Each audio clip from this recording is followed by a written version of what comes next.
Hello friends, Prayag institute या educational चॅनलमध्ये आपल्या सर्वांचं मनापासून हार्दिक स्वागत आहे. आजच्या लेक्चर्समध्ये आपण महत्त्वाच्या चालू घडामोडी यामध्ये निवड तसेच महत्त्वाच्या नियुक्त्या असतील, आरोग्य चालू घडामोडी असतील, आर्थिक बाबतीत चालू घडामोडी असतील आणि नोबेल पारितोषिक जे आहे त्यावरती आपण थोडंसं लक्ष देणार आहोत आणि महत्त्वाच्या व्यक्तींच्या निधन वार्ता देखील आपण या व्हिडिओमध्ये पाहणार आहोत. ठीक आहे, तर व्हिडिओ आवडल्यास लाईक करायचं आहे, गरजू विद्यार्थ्यांपर्यंत शेअर करायचं आहे आणि नवीन लेटेस्ट अपडेट व्हिडिओसाठी चॅनलला सबस्क्राईब देखील करायचं आहे. पर्याय खाली दिलेले आहेत तुम्हाला. त्यामध्ये रुपाली चाकणकर, अनिता आनंद, स्वाती म्हसे आणि स्नेहा दुबे अशा ऑप्शन्स या ठिकाणी देण्यात आलेले आहेत. तर राज्य महिला आयोग अध्यक्षपदी रुपाली चाकणकर यांची निवड झालेली आहे. 21 ऑक्टोबर 2021 पासून 3 वर्षाकरता रुपाली चाकणकर यांची निवड या ठिकाणी झालेली आहे. ओके, राज्य महिला आयोग सुरू करणारे पहिले राज्य कोणते हा प्रश्न तुमच्यासाठी आहे. या प्रश्नाचा आन्सर तुम्ही कमेंट बॉक्समध्ये मेन्शन करायचा आहे. ठीक आहे, पुढे नंतर रुपाली म्हसे यांच्याबद्दल जर आपण बघायचं म्हटलं तर या MPSCच्या सचिव म्हणून राहिलेल्या आहेत. ठीक आहे, पुढे अनिता आनंद ज्या आहेत या कॅनडाच्या संरक्षण खात्याची जबाबदारी मिळविणाऱ्या भारतीय वंशांच्या महिला आहेत, हे खास आपण लक्षात घेतलेलं आहे या ठिकाणी. पुढे स्नेहा दुबे ज्या आहेत या संयुक्त राष्ट्रात भारताच्या प्रथम सचिव आहेत. त्यांनी पाकव्याप्त काश्मीरबद्दल वक्तव्य केलेले होते. इम्रान खान यांच्याविषयी देखील त्या ठिकाणी मत हे एकदम बिनधास्त मांडलेले होते. या स्नेहा दुबे खास विशेष करून चर्चेमध्ये होत्या. ठीक आहे, तर ही चारही व्यक्तिमत्व या ठिकाणी आपण बघितलेले आहेत. आपले जे क्वेश्चन्स आहेत त्या क्वेश्चनचं आन्सर आपलं जे आहे हे रुपाली चाकणकर हे असणार आहे. ठीक आहे, पुढे नंतर राष्ट्रीय महिला आयोग जो आहे याच्या अध्यक्षा रेखा शर्मा पुन्हा निवड करण्यात आलेली आहे. मुदतवाढ यांची 3 वर्षाकरता यांना मिळालेली आहे. 9व्या अध्यक्षा म्हणून या आहेत. 7 ऑगस्ट 2018 पासून यांची निवड झालेली होती. 7 ऑगस्ट 21 पासून पुन्हा 3 वर्षासाठी या रेखा शर्मा वर्तमान अध्यक्ष म्हणून राहणार आहे. ठीक आहे, पुढे नंतर क्वेश्चन सेकंडकडे आपण जाऊया. त्यामध्ये योग्य जोड्या आपल्याला लावायच्या आहेत. नौदल प्रमुख, हवाई प्रमुख, पुढे नंतर केंद्रीय अन्वेषण विभाग, नवीन मुख्य निवडणूक आयुक्त या ठिकाणी विचारण्यात आलेले आहेत. नौदल प्रमुख म्हणून नवीन हरिकुमार हे या ठिकाणी निवडलेले आहेत. या अगोदर करमबीर सिंह हे होते. हवाई प्रमुख राकेश कुमार सिंह भदौरिया यांच्याऐवजी VR चौधरी हे या ठिकाणी आलेले आहेत. केंद्रीय अन्वेषण विभाग असेल, CBI प्रमुख असेल, सुबोध कुमार जयस्वाल हे या ठिकाणी आहेत. सुरुवातीला त्या अगोदर ऋषिकुमार शुक्ला हे होते. ओके, नवीन मुख्य निवडणूक आयुक्त म्हणून सुशील चंद्रा यांची निवड झालेली आहे. 24वे अध्यक्ष आयुक्त म्हणून आहेत पूर्वीचे सुनील अरोरा हे त्या ठिकाणी होते. ओके, तर हे नावं जे आहेत हे नवीन हरिकुमार यांच्यापूर्वी करमबीर सिंह, VR चौधरी यांच्यापूर्वी राकेश कुमार सिंह भदौरिया आणि सुबोध कुमार जयस्वाल यांच्यापूर्वी ऋषिकुमार शुक्ला होते आणि सुशील चंद्रा यांच्यापूर्वी सुनील अरोरा होते. हे देखील आपण या ठिकाणी लक्षात घ्यायचे. समोरासमोरच्या पेयर्स या ठिकाणी बरोबर आहेत. ओके, तर 4 डिसेंबर हा दिवस नौदल दिन म्हणून साजरा केला जातो. हे या ठिकाणी आपण थोडंसं GK बघणार आहोत. आणि VR चौधरी जे आहेत हे 27वे प्रमुख आहेत. नांदेड जिल्ह्यातील आहेत. हदगाव तालुका त्यांचा आहे. हवाई प्रमुख म्हणून त्यांची निवड ही 27वे म्हणून झालेली आहे. तुमच्यासाठी या ठिकाणी क्वेश्चन हा आहे की मुख्य निवडणूक आयुक्ताचा कार्यकाल हा त्या ठिकाणी किती वर्षाचा असतो आणि एक प्रकारे त्यांची निवड जी असते याचा कालावधी किती असतो तो तुम्ही कमेंट बॉक्समध्ये मेन्शन करायचा आहे. पुढे आपण नेक्स्ट क्वेश्चनकडे जाऊया. त्यामध्ये बघा, सर्वोच्च न्यायालयाचे नवीन सरन्यायाधीश म्हणून कोणाची निवड करण्यात आलेली आहे. अपूर्व चंदा, NV रमन्ना, डॉक्टर माधुरी कानिटकर आणि नीरा टंडन. तर यामध्ये NV रमन्ना हे नवीन सरन्यायाधीश म्हणून या ठिकाणी निवड करण्यात आलेले आहेत. यामध्ये बघा, अपूर्व चंद्रा जे आहेत हे आंतरराष्ट्रीय कामगार संघटनेचे अध्यक्षपद म्हणून भूषविलेले आहे त्यांनी. कामगार संघटना माहिती आहे तुम्हाला, त्यामध्ये इंटरनॅशनल लेबर युनियन जे आहे याला शांततेचं 1969ला नोबेल प्राइज देखील मिळालेलं होतं. पुढे नंतर 48वे सरन्यायाधीश म्हणून 26 ऑगस्ट 2022 रोजी NV रमन्ना यांची निवड झालेली आहे. नलपट्टी वेंकटरमणा हे आंध्र प्रदेशमधले पहिले न्यायाधीश म्हणून ठरलेले आहेत. ओके, आता पुढे नंतर 26 ऑगस्ट 2022 पर्यंतची डेट सांगितली मी तुम्हाला, तिथपर्यंत यांचं कार्य हे राहणार आहे. ओके, पुढे नंतर आरोग्य विद्यापीठाच्या कुलगुरुपदी नाशिक येथे जे विद्यापीठ आहे त्या नाशिक विद्यापीठाच्या आरोग्य विद्यापीठाच्या कुलगुरुपदी या ठिकाणी माधुरी कानिटकर यांची निवड करण्यात आलेली आहे. आणि नीरा टंडन ज्या आहेत या व्हाईट हाऊस स्टाफ सेक्रेटरीपदी त्यांची निवड झालेली आहे. आणि खास करून भारतीय वंशाच्या या महिला आहेत म्हणून आपण या ठिकाणी हा क्वेश्चन घेतलेला आहे. ठीक आहे, तर नेक्स्ट क्वेश्चनकडे आपण जाऊया. क्वेश्चन नंबर 4 आहे. यामध्ये जिल्हा परिषद सदस्यांची संख्या किमान व कमाल किती करण्याचं या ठिकाणी नियोजित आहे. 50 ते 55, 55 ते 85, 55 ते 80 आणि 50 ते 80.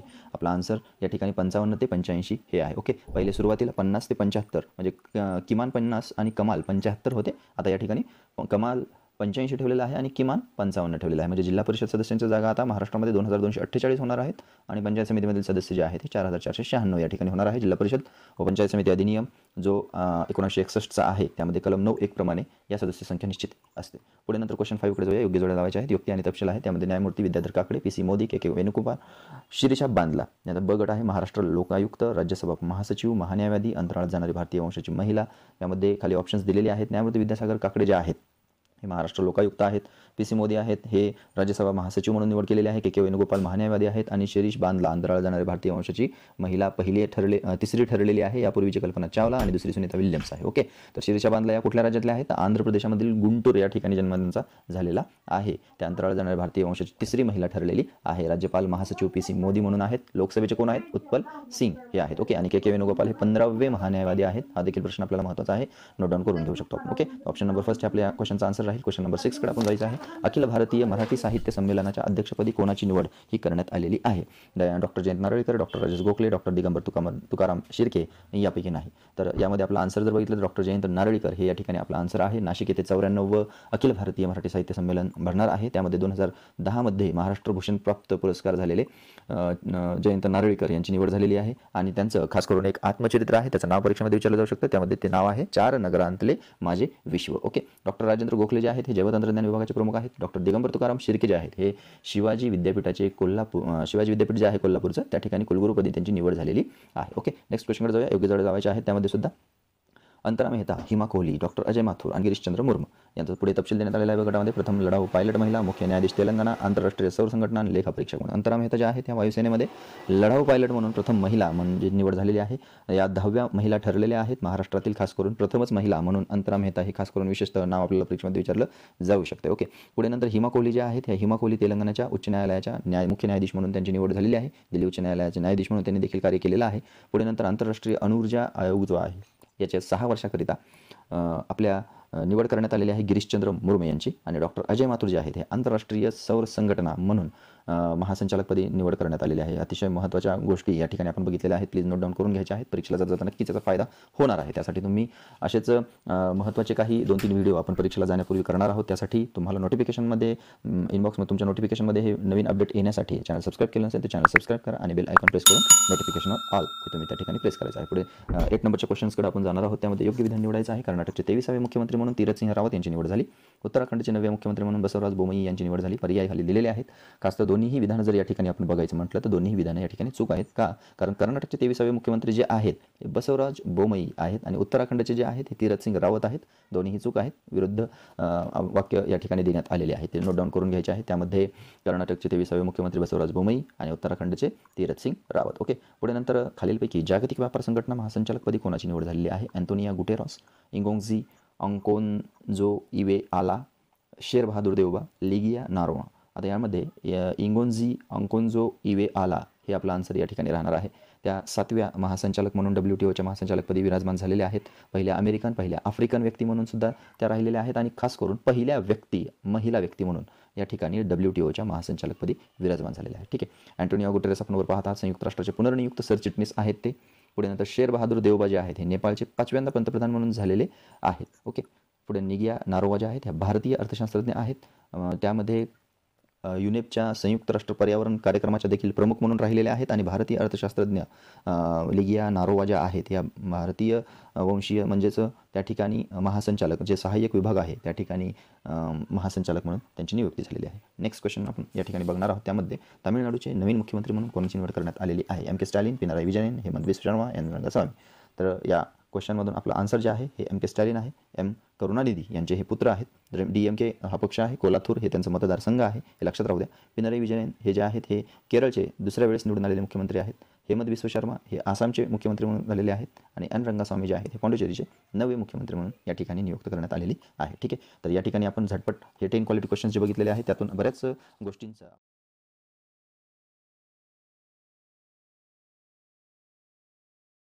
हे त्यामध्ये व्हेरियंट आणि कुठे सुरुवात झाली त्या व्हेरियंटची ते गट ब मध्ये देण्यात आलेला आहे. अल्फा, बीटा, डेल्टा आणि गॅमा. तर कोविडचा जो व्हेरियंट आहे तो अल्फा हा कुठे आढळला होता तर त्याचे लोकेशन्स या ठिकाणी दिलेले आहेत. ठीक आहे, तर आन्सर जर आपण बघितलं तर या ठिकाणी फर्स्ट नंबरचा आपला आन्सर राहील. अल्फा ब्रिटनमध्ये, बीटा दक्षिण आफ्रिकामध्ये, डेल्टा भारतामध्ये आणि गॅमा ब्राझीलमध्ये आहे. ठीक आहे, सप्टेंबर 2020मध्ये ब्रिटनमध्ये अल्फा हा व्हेरियंट सापडलेला होता कोविडचा. बीटा व्हेरियंट दक्षिण आफ्रिकेमध्ये मे 2020ला सापडला होता. डेल्टा व्हेरियंट भारतामध्ये नोव्हेंबर 2020ला सापडला होता. आणि गॅमा हा ब्राझीलमध्ये ऑक्टोबर 2020मध्ये सापडलेला आहे. आता ओमिक्रॉन जो आलेला आहे हा ग्रीक शब्दापासून तयार झालेला आहे. तो खास करून साऊथ आफ्रिका या ठिकाणी नोव्हेंबर 21 मध्ये आलेला आहे असं सांगितलं होतं. पण इतर देशमध्ये सुद्धा या ठिकाणी बेल्जियम असेल, इस्रायल असेल, हाँगकाँग असेल या ठिकाणी सुद्धा ओमिक्रॉन हा कोविडचा एक म्युटेशन नवीन व्हेरियंट जो आहे तो सापडलेला आहे. ठीक आहे. तर या सर्व आरोग्यविषयकच्या काही गोष्टी आहेत त्यामध्ये आपण सर्व क्वेश्चन्स या ठिकाणी थोड्या अधिक बहुप्रमाणामध्ये थोडीशी माहिती ऑदरसुद्धा कलेक्ट करणार आहोत. ते तुम्हीसुद्धा एकदम लक्षात घ्यायची आहे. ठीक आहे. पुढे सेकंड क्वेश्चनकडे जाऊया आपण. मिशन कवच कुंडल विषयक योग्य विधान आपल्याला निवडायचं आहे. या अभियानात सलग 75 तास कोविड लसीकरण होणार. एका दिवसाचे उद्दिष्ट 5 लाख लसीकरण व्हावे असे आहे. महिलांचे 100% लसीकरण केले जाणार. कोविड लसीकरण संपूर्ण संरक्षित गाव म्हणून केले जाणार. तर मिशन कवच कुंडल जे आहे हे 8 ते 14 ऑक्टोबर 2021 या दिनांकामध्ये या कालावधीमध्ये मिशन कवच कुंडल सुरू करण्यात आलेलं आहे आणि 4ही विधानं या ठिकाणी जे दिलेले आहेत ते योग्य आहेत. 75 तास म्हणजे 3 दिवस सलग लसीकरण एका गावामध्ये संपूर्ण संरक्षित गाव म्हणून करणार. 5 लाख हे लसीकरण एक व्यापक स्वरूपामध्ये आणि महिलांचं 100% लसीकरण त्यामध्ये केलं जाणार आहे. आता मिशन कवच कुंडल हे काय आहे असं जर विचारलं तर हे लसीकरणासाठी कोविडच्या लसीकरणासाठी ही एक खास करून मोठी गोष्ट आहे. याच कवच कुंडलच्या नावामध्ये कवच जे आहे याचेच एक शरद शतम आरोग्य कवच विमा योजना आहे. तर शरद शतम आरोग्य कवच विमा योजना ही कशासाठी आहे, हिचा हेतू काय आहे, तर सर्वात लक्षात घ्या महत्त्वाची गोष्ट नोट डाऊन करून घेऊ शकता तुम्ही. 65 वर्षापेक्षा अधिक वय असलेल्या ज्येष्ठ नागरिकांसाठी शरद शतम आरोग्य कवच विमा योजना सुरू करण्यात आलेली आहे. प्रत्येक ज्येष्ठ नागरिक शतायुषी व्हावा असं या ठिकाणी या विमा योजनेचा हेतू आहे. ओके. तर मिशन कवच कुंडलविषयी जी माहिती आपण बघितलेली आहे त्याच्यानुसारच ग्रामीण भागामध्ये कोरोना रुग्णवाढ पूर्णपणे रोखण्यासाठी सर्व गावातील नागरिकांनी पुढाकार घ्यावा म्हणून एक योजना देखील सुरुवात करण्यात आलेली आहे आणि ती आहे कोरोनामुक्त गाव पुरस्कार योजना. 1 जून 2020 ते 31 मार्च 2022 पर्यंत ही योजना आहे. ग्रामीण भागामध्ये सर्व गावातील नागरिकांनी पुढाकार घेऊन आपलं गाव संपूर्णपणे सुरक्षित कसं राहील, कोरोनामुक्त कसं राहील याचा प्रयत्न त्यामध्ये करायचा आहे. आणि या पुरस्काराचं स्वरूप खास करून प्रश्न आपल्याला विचारले जाऊ शकतात. त्यामध्ये 1 कोटी पहिलं बक्षीस आहे, दुसरा पुरस्कार आहे 50 लाखाचा आणि तिसरा पुरस्कार आहे 30 लाखाचा. ठीक आहे. तर तुमच्यासाठी यामध्ये क्वेश्चन असा आहे की 100 कोटी डोस भारताने ज्यावेळेस आपली लोकसंख्येच्या प्रमाणामध्ये 100 कोटी डोस पूर्ण करण्याचा जो आकडा आहे हा कोणत्या तारखेला पूर्ण केलेला आहे. ठीक आहे. कमेंटमध्ये मेन्शन करायचा आहे. हा प्रश्न परीक्षेमध्ये विचारला जाऊ शकतो कारण एवढी मोठी लोकसंख्या असताना अभिमानास्पद गोष्ट आहे 100 कोटी डोस जे आहेत हे आपण पूर्ण केलेले आहेत. ते कोणत्या तारखेला केलेले आहेत हे नक्कीच आपल्याला परीक्षेमध्ये पाहावं लागेल. ओके. थर्ड क्वेश्चनकडे आपण जाऊया. आहार क्रांती अभियान याबद्दल योग्य विधान आपल्याला ओळखायचं आहे. पहिलं विधान आहे उत्तम आहार उत्तम विचार. हे ब्रीदवाक्य आहे. पोषणविषयक लोकांमध्ये जागृती व्हावी याकरिता 14 एप्रिल 2021ला अभियान सुरू करण्यात आलं. पारंपरिक आहार समृद्ध व पोषण मूल्यांची परिपूर्ती करता लोकांमध्ये प्रबोधन हे उद्दिष्ट ठेवण्यात आलं.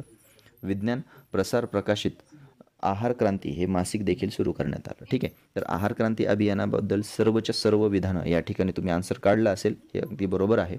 उपासमारीची समस्या असेल किंवा आरोग्यविषयक समस्या असेल यावरती आहार क्रांती अभियान काम करते. विज्ञान भारती, अनिवासी भारतीय शैक्षणिक व वैज्ञानिक संपर्क आणि ग्लोबल इंडियन सायंटिस्ट तसंच टेक्नोक्रॅट्स फोरमच्या संयुक्त विद्यमाने 14 एप्रिल 2021ला आहार क्रांती अभियान सुरू करण्यात आलेलं आहे. आरोग्याच्या बाबतीत हे फार महत्त्वाचं आहे. कधी सुरू केलं आणि त्याचं ब्रीदवाक्य आणि त्याचा हेतू हे तुमच्या लक्षात आलाच असेल. पुढे क्वेश्चन 4कडे जाऊया. योग्य विधान निवडायचे. 2 विधानं दिलेली आहेत. केंद्र सरकारचा स्वच्छता पुरस्कारामध्ये 2021चे सर्वाधिक पुरस्कार महाराष्ट्राने मिळविले. महाराष्ट्रातील सर्वात स्वच्छ शहर म्हणून नवी मुंबई असून देशात 4थ्या क्रमांकाचे स्वच्छ शहर म्हणून निवडण्यात आले. पर्यायाच्या बाबतीत तुम्ही खाली पर्याय बघितले असतील. व्हिडिओ पॉज करून तुम्ही तुमचा आन्सर काढला असेल. त्यामध्ये आन्सर दोन्हीही बरोबर असं यायला हवं. 92 पुरस्कार महाराष्ट्राने मिळवून पहिला क्रमांक पूर्ण देशामध्ये मिळवलेला आहे. पण एक गोष्ट लक्षात घ्या, राज्याच्या बाबतीमध्ये जर म्हणलं, पुरस्कारांच्या बाबतीमध्ये महाराष्ट्र 1 नंबरवर आहे, पण राज्यांच्या बाबतीमध्ये म्हणलं तर 2 नंबरला आहे महाराष्ट्र. कारण पहिला क्रमांक छत्तीसगडचा आहे. जरी छत्तीसगडने 67 पुरस्कार मिळवलेले असतील तरी छत्तीसगड हे पहिलं राज्य आहे. दुसरं महाराष्ट्र राज्य आहे. 92 पुरस्कार या ठिकाणी स्वच्छतेच्या बाबतीत महाराष्ट्राने मिळविलेले आहेत. त्यामध्ये शहराच्या बाबतीमध्ये महाराष्ट्रातलं नवी मुंबई हे पहिल्या स्थानी आहे. भारताच्या तुलनेत 4थ्या नंबरवरती आहे. मग पहिलं कुठलं असेल तर पहिलं आहे इंदोर मध्य प्रदेशमधलं, दुसरं आहे सुरत गुजरातमधलं आणि तिसरं आहे विजयवाडा कर्नाटकमधलं आणि 4थं आहे आपलं नवी मुंबई महाराष्ट्रातलं मधलं. तर विशेष एक गोष्ट खास करून इथं लक्षात घेण्यासारखी आहे इंदोर हे जे आहे मध्य प्रदेशमधलं, याला 5व्या वेळेस स्वच्छ शहर असा पुरस्कार मिळालेला आहे. म्हणजे स्वच्छता पुरस्कार जे मिळत असतात, त्या स्वच्छता पुरस्कार 2021चे आपण हे खास करून वैशिष्ट्य लक्षात घेतलेले आहेत. नेक्स्ट क्वेश्चनकडे जाऊया आपण. क्वेश्चन नंबर 5 आहे, जागतिक भूक निर्देशांकात 2021नुसार भारताचा यादीत कितवा क्रमांक आहे? अतिशय इम्पॉर्टंट क्वेश्चन आहे. 101, 99, 95, 77. तर यामध्ये 101 हे आपला आन्सर असणार आहे. 116 देशांच्या यादीमध्ये भारताचं स्थान 101व्या नंबरवरती आहे. 2020मध्ये हेच स्थान 107 देशांमध्ये 94व्या नंबरला होतं. गंभीर उपासमार असलेल्या श्रेणीमध्ये या ठिकाणी सहभाग भारताचा झालेला आहे. गंभीर उपासमार असलेल्या श्रेणीमध्ये म्हणजे कुठल्या? तर गंभीर उपासमार ही 20 ते 34, 20 ते 35 म्हणजे 34.9 या ठिकाणी गंभीर उपासमार असलेल्या श्रेणीमध्ये भारताचं स्थान आलेलं आहे. 27.5 मार्क 100पैकी या ठिकाणी जागतिक भूक निर्देशांकामध्ये मिळालेले आहेत. पाकिस्तान 92 आहे, नेपाळ 76 आहे, बांगलादेश 76वे स्थान त्या ठिकाणी आहे. आता हे जागतिक भूक निर्देशांक 2021चा जो आहे हा वेल्थ हंगर लाईफ आणि कन्सर्न वर्ल्ड वाईड या दोघांच्या संयुक्त विद्यमाने जाहीर करण्यात आलेला आहे. ठीक आहे, आन्सर तुम्हाला लक्षात आलंच असेल. कलेक्टिव्ह माहिती जी आहे ती तुम्ही नोट डाऊन करून घ्यायची आहे. क्वेश्चन नंबर 6कडे जाऊया. प्रधानमंत्री डिजिटल आरोग्य अभियानाबाबत योग्य विधान निवडायचं आहे. सुरुवात 27 सप्टेंबर 2021 रोजी झाली. तंत्रज्ञानाच्या मदतीने आरोग्याच्या सेवा सुधारणे. तिसरं विधान आहे, या योजनेत हेल्थ आय डी लोकांची बनविली जाणार. यात हेल्थ आय डी 14 आकडी आहे, त्यात सर्व वैद्यकीय माहिती त्या व्यक्तीची राहणार आहे. सर्वच्या सर्व विधानं या ठिकाणी जी दिलेली आहेत ही तुमच्या मते बरोबर असतील आणि माझ्याही मते बरोबर आहेत. ओके, बरोबर आहे, तुमचा आन्सर या ठिकाणी काढलेलं जे आहे हे बरोबर आहे.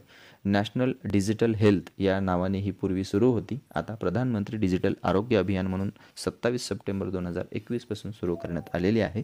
यामध्ये टेक्नॉलॉजीचा वापर हा आरोग्याच्या सर्व्हिसेस त्या ठिकाणी चांगल्या पद्धतीने सुधारण्यासाठी करण्यात येणार आहेत.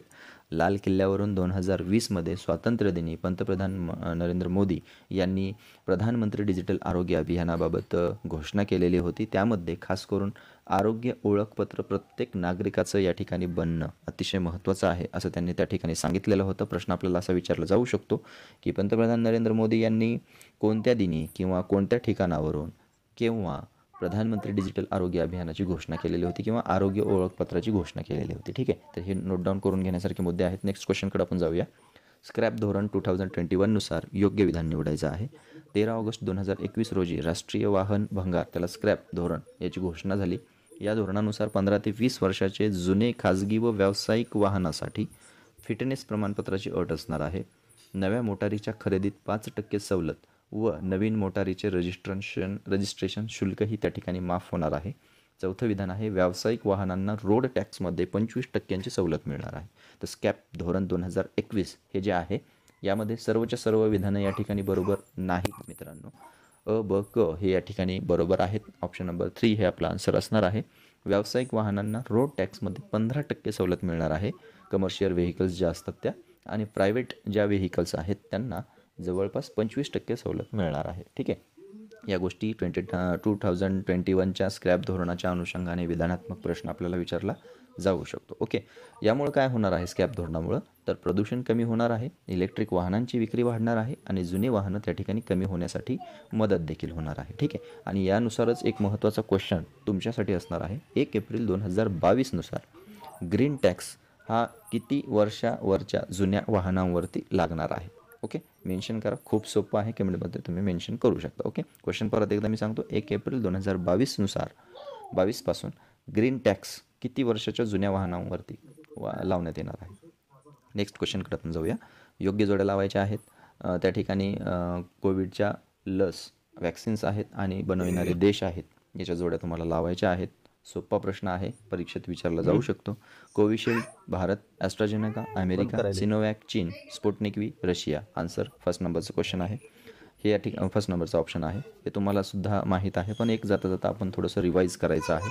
कोविशिल्ड आणि कोवॅक्सिन हे भारतामध्येच आहे. ॲस्ट्राझेनेका अमेरिकेच्या आहे. इतर अमेरिकेच्या मॉडर्ना आहे, फायझर बायोटेक आहे, जॉन्सन अँड जॉन्सन आहे, पुन्हा नोवावॅक्स आहे. ठीक आहे, चीनची दुसरी एक आहे सिनोवॅक आहे. सिनोवॅक तर आपण या ठिकाणी पाहतोय. सिनोफ्रॉम ही एक आहे. आणि स्पुटनिक व्ही तर तुम्हाला माहिती आहे गॅमेला कंपनीची रशियाची आहे. ओके, तर या ठिकाणी आपण हे जे क्वेश्चन्स बघितलेले आहेत त्यातून महत्त्वाची माहिती तुम्ही नोट करायची आहे. चॅनल आवडला असेल, व्हिडिओ आवडला असेल तर चॅनल लाईक करायचं आहे, व्हिडिओ लाईक करायचा आहे आणि नॉन सबस्क्रायबर्स असतील तर चॅनलला सबस्क्राईब करायचं आहे, कारण पाहणारे खूप आहेत आणि पाहून सबस्क्राईब न करणारे सुद्धा खूप आहे. ठीक आहे, महत्त्वाची माहिती आहे, एक्झाम रिलेटेड माहिती तुम्हाला कमी वेळेमध्ये आणि उजळणीसाठी झटपट या ठिकाणी तुम्हाला पुरवण्याचा प्रयत्न आमची ही टीम करत असते. ठीक आहे, तर त्या आमचं मोटिवेशन वाढवण्यासाठी तुम्ही एवढं नक्कीच करू शकता. 9 नंबरचं क्वेश्चन आहे, कोविड रुग्णांना ट्रॅक करण्यासाठी भारत सरकारने कुठले ॲप लॉन्च केलेले आहे? एक आहे आरोग्य धन, दुसरं आहे आरोग्य सेतू, आपले आरोग्य आणि चौथा आहे कोविसेल्फ. तर आन्सर तुम्ही सर्वांनी काढला असेल. आरोग्य सेतू हे त्याचा आन्सर आहे. 2 एप्रिल 2020पासून याची सुरुवात झालेली आहे. याच्यावरती प्रश्न विचारला जाऊ शकतो, किती भाषेमध्ये आरोग्य सेतू हे वापरण्यात येतं, किती भाषेमध्ये डेव्हलप झालेलं आहे हे ॲप, असा सुद्धा प्रश्न महत्त्वाचा विचारला जाऊ शकतो. 12 लँग्वेजमध्ये 12 भाषेमध्ये हे आरोग्य सेतू ॲप वापरण्यात येतं. आणि यामध्ये एक कोविसेल्फबद्दल सांगायचे आहे की हे एक RT-PCR ज्या चाचण्या असतात, मायलॅब डिस्कवरी सोल्युशन्सद्वारे तयार केलेलं एक टेस्ट किट आहे कोविसेल्फ नावाचं. तर हे मायलॅब डिस्कवरी सोल्युशन्सने RT-PCR करण्यासाठी तयार केलेलं आहे. हे एक या ठिकाणी जाता जाता लक्षात ठेवा. लास्ट क्वेश्चन या ठिकाणी आहे, मेडिकल टर्मिनेशन ऑफ प्रेग्नन्सी सुधारणा अधिनियम 2021नुसार अयोग्य विधान आपल्याला ओळखायचं आहे. फर्स्ट विधान आहे, या नियमानुसार महिलांना विशिष्ट प्रकरणामध्ये 24 आठवड्यापर्यंत गर्भपात करता येणार आहे. स्टेट मेडिकल बोर्ड गर्भपात करायचा की नाही हे ठरवणार आहे. हे मंडळ 5 दिवसात संबंधित महिलेला गर्भपात करावा की नाही हे निर्णय देणार आहे. 7 श्रेणींमध्ये स्त्रियांचा गर्भपात केला जाणार ही अट आहे. तर यामध्ये बघा, मेडिकल टर्मिनेशन ऑफ प्रेग्नन्सी सुधारणा अधिनियम जो आहे 2021चा, त्यानुसार हे सर्वच्या सर्व विधानं या ठिकाणी बरोबर आहेत. फक्त एक विधान अयोग्य आहे, ते म्हणजे हे मंडळ 5 दिवसात दिलेले 3 दिवसात संबंधित महिलेला गर्भपात करावे की नाही हे त्याच्या रिपोर्ट्सनुसार करून सांगणार आहे. ठीक आहे, चौथं जे विधान आहे, 7 श्रेणींमधील स्त्रियांचा गर्भपात केला जाणार ही अट. आता 7 श्रेणी कुठल्या कुठल्या आहेत, म्हणजे इमर्जन्सी 7 कंडिशन्स अशा आहेत की त्यामध्ये स्त्रियांचा गर्भपात हा केला जाणार, ही एक मेनली अट त्यामध्ये आहे. नंबर 1 ची आहे, घटस्फोट किंवा पतीचा मृत्यू, अकाली मृत्यू झालेला असेल, शारीरिक व्यंग असेल, मानसिकता डाऊन असेल किंवा दुबळेपणा असेल, मानसिक आजाराने ग्रस्त असेल, गर्भमध्ये विकृती असेल,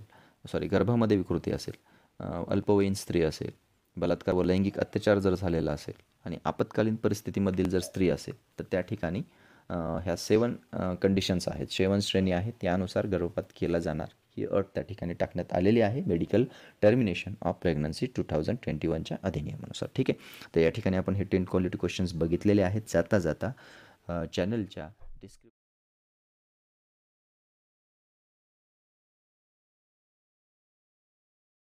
अर्थव्यवस्था जी आहे यामध्ये नील अर्थव्यवस्था ही अर्थव्यवस्था कोणत्या बाबीशी संबंधित आहे, हा क्वेश्चन या ठिकाणी विचारण्यात आलेला आहे. ठीक आहे, आता नील हरित क्रांती जी होती ही मत्स्य क्रांती म्हणून आपण विचारात घेत होतो. ठीक आहे, आता व्हिडिओ शेवटपर्यंत पहा, कारण क्वेश्चनमध्ये महत्त्वाची माहिती सुद्धा तुम्हाला दिली जाणार आहे, त्यावरून अदर क्वेश्चन्स सुद्धा तुमचे त्या ठिकाणी मेक होणार आहे. ठीक आहे, तर त्यामधील माहिती ही मिस नाही झाली पाहिजे. बरेच जण क्वेश्चन फक्त पाहतायत, आन्सर काढतायत आणि पुढे जात आहेत, तर त्यामध्ये जे इन बिटवीन 1 to 2 मिनिट्समध्ये महत्त्वाची माहिती ही मिस करू नका, नोट डाऊन करून घ्या जर नवीन वाटली तर. ओके, नील हरित अर्थव्यवस्था जी आहे ही समुद्री शाश्वत संशोधन पद्धतीकरिता ही या बाबीशी संबंधित आहे. ओके, आता ही नील हरित क्रांतीचा वाटा भारतीय अर्थव्यवस्थेतील 4.1% एवढा हा वाटा भारतीय अर्थव्यवस्थेच्या मधला आहे. ठीक आहे, समुद्री संशोधन असेल, त्या संशोधनाचा एक सस्टेनेबल मेथडमध्ये पर्यावरणानुसार समुद्री पर्यावरणातील आर्थिक विकास आपल्याला घडवून आणायचा आहे. त्यासाठी शाश्वत संशोधन हा शब्द या ठिकाणी फार महत्त्वाचा आहे. ठीक आहे, तर यामध्ये 7 क्षेत्र निवडण्यात आलेली आहेत आणि 7 क्षेत्र ही पूर्ण समुद्री संशोधनाच्याच संबंधित आहेत. मग समुद्री पर्यटन असेल, समुद्री उद्योग असेल, पुन्हा नंतर त्यामध्ये मासेमारी असेल समुद्री. ठीक आहे, पुढे नंतर स्थानिक नियोजन किंवा पर्यटन असेल. ठीक आहे, म्हणजे स्थानिक नियोजन जे आहे हे किनाऱ्यावरील भागासाठी असेल. असे एकूण 7 क्षेत्र जे आहेत हे त्यामध्ये निवडलेले आहेत. तुम्हाला कुठल्याही ऑप्शनमध्ये जर क्वेश्चन आला हा, तर पॉझिटिव्ह माइंडेडने तुम्ही सर्व समुद्री शाश्वत संशोधनाच्या पद्धतीकरिता ते रिलेटेड आहे का हे थोडंसं गेस करायचं आणि आपला आन्सर त्या ठिकाणी काढायचा आहे. ओके, तर नेक्स्ट आपण क्वेश्चनकडे जाऊया. क्वेश्चन नंबर 2 आहे, पेपरलेस अर्थसंकल्प सादर करणारे पहिले राज्य कोणते आहे? ठीक आहे, आता केंद्राने तर यावेळेस पेपरलेस अर्थसंकल्प सादर केलेला आहे सीतारामन यांनी. ठीक आहे, अर्थमंत्री जे आहेत आपल्या त्या. ओके, आता सुरेश खन्ना जे अर्थमंत्री आहेत, नाव लक्षात घ्या, सुरेश खन्ना हे अर्थमंत्री आहेत उत्तर प्रदेशचे, ठीक आहे. यांनी पेपरलेस अर्थसंकल्प सादर केलेला आहे. तो Google Android ॲपवरती देखील पूर्ण उपलब्ध करून दिलेला आहे त्यांनी. आणि बाकीच्या सदस्यांना त्या ठिकाणी काय करायचं होतं, तर बाकीच्या सदस्यांना त्यांनी iPad दिलेले होते, त्यावरती ते अर्थसंकल्प त्या ठिकाणी पाहत होते. ओके, म्हणजे एक अनोखा प्रयोग हा या ठिकाणी केलेला आहे अर्थशास्त्राच्या बाबतीमध्ये, आणि ही एक प्रकारची डिजिटल क्रांतीचं एक पहिलं प्रतीक आहे इकॉनॉमिक्सच्या बाबतीमध्ये, राज्याच्या बाबतीतलं, ठीक आहे. केंद्राचा जो होता निर्मला सीतारामन यांनी तिसऱ्यांदा बजेट सादर केलेलं आहे. म्हणजे निर्मला सीतारामन यांनी क्वेश्चन बनू शकतो की कितव्या वेळेस बजेट सादर केलं, तर त्यांनी तिसऱ्या वेळेस बजेट सादर केलेलं आहे. आणि पहिलं जे बजेट आहे हे पहिलंच बजेट या ठिकाणी त्यांनी डिजिटल सादर केलेलं आहे. ओके, म्हणजे त्या ठिकाणी त्यांनी सुद्धा पेपरलेस अर्थसंकल्प मांडलेला आहे, म्हणजेच ई बजेट त्याला आपण असं म्हणू शकतो. ओके, तर हे ई बजेट केंद्रामध्ये मांडलं, त्याच्या धर्तीवरच आधारित पहिलं राज्य कुठलं आहे नंतर, ते आहे आपलं उत्तर प्रदेश. ओके, नेक्स्ट क्वेश्चनकडे आपण जाणार आहोत आता. थर्ड क्वेश्चन आहे, महारत्न श्रेणीमध्ये प्रवेश करणारी भारतातील 11वी कंपनी कोणती आहे? आता महारत्न हा जो दर्जा आहे, हा महारत्न दर्जा 2010 पासून सुरू झालेला आहे. यापूर्वी नवरत्न आणि मिनीरत्न हा एक दर्जा होता. हा दर्जा जो आहे हा 1997 पासून द्यायला सुरुवात केलेली आहे. ओके, आणि 2010 पासून महारत्नचा आहे, हे एक लक्षात ठेवा. आणि सर्वात महत्त्वाची गोष्ट, हा दर्जा कोणाला दिला जातो महारत्नचा, तर 5,000 कोटी ज्यांचं एक वार्षिक नफा आहे, ठीक आहे, वार्षिक नफा आहे. दुसरी गोष्ट, 5 वरून पुन्हा नंतर 5 15 लक्षात ठेवायचं, 15 करोड हा त्याचं निव्वळ मूल्य आहे. आणि थर्ड लक्षात ठेवायचं, 25,000 करोड हे त्याचं एक प्रकारचं टर्नओव्हर आहे, म्हणजे उलाढाल आहे असं आपण म्हणतो, पूर्ण वार्षिक टर्नओव्हर आहे, ठीक आहे. तर या 3 गोष्टी क्रायटेरिया ज्या आहेत, ह्या क्रायटेरिया त्या ठिकाणी आपण लक्षात घ्यायच्या आहेत. तर महारत्न श्रेणीमध्ये एकूण आता ज्या कंपन्या आहेत ह्या 10+1 म्हणजे 11 झालेल्या आहेत. ओके, तर या कोणत्या कोणत्या आहेत, तर त्यामध्ये बघा ONGC आहे. आता सी लास्टला सी येणारे जे आहेत हे 3 आहेत, पुढे लास्टला एल येणारे जे आहेत हे 7 आहेत, 7 आणि 3 10 झाले.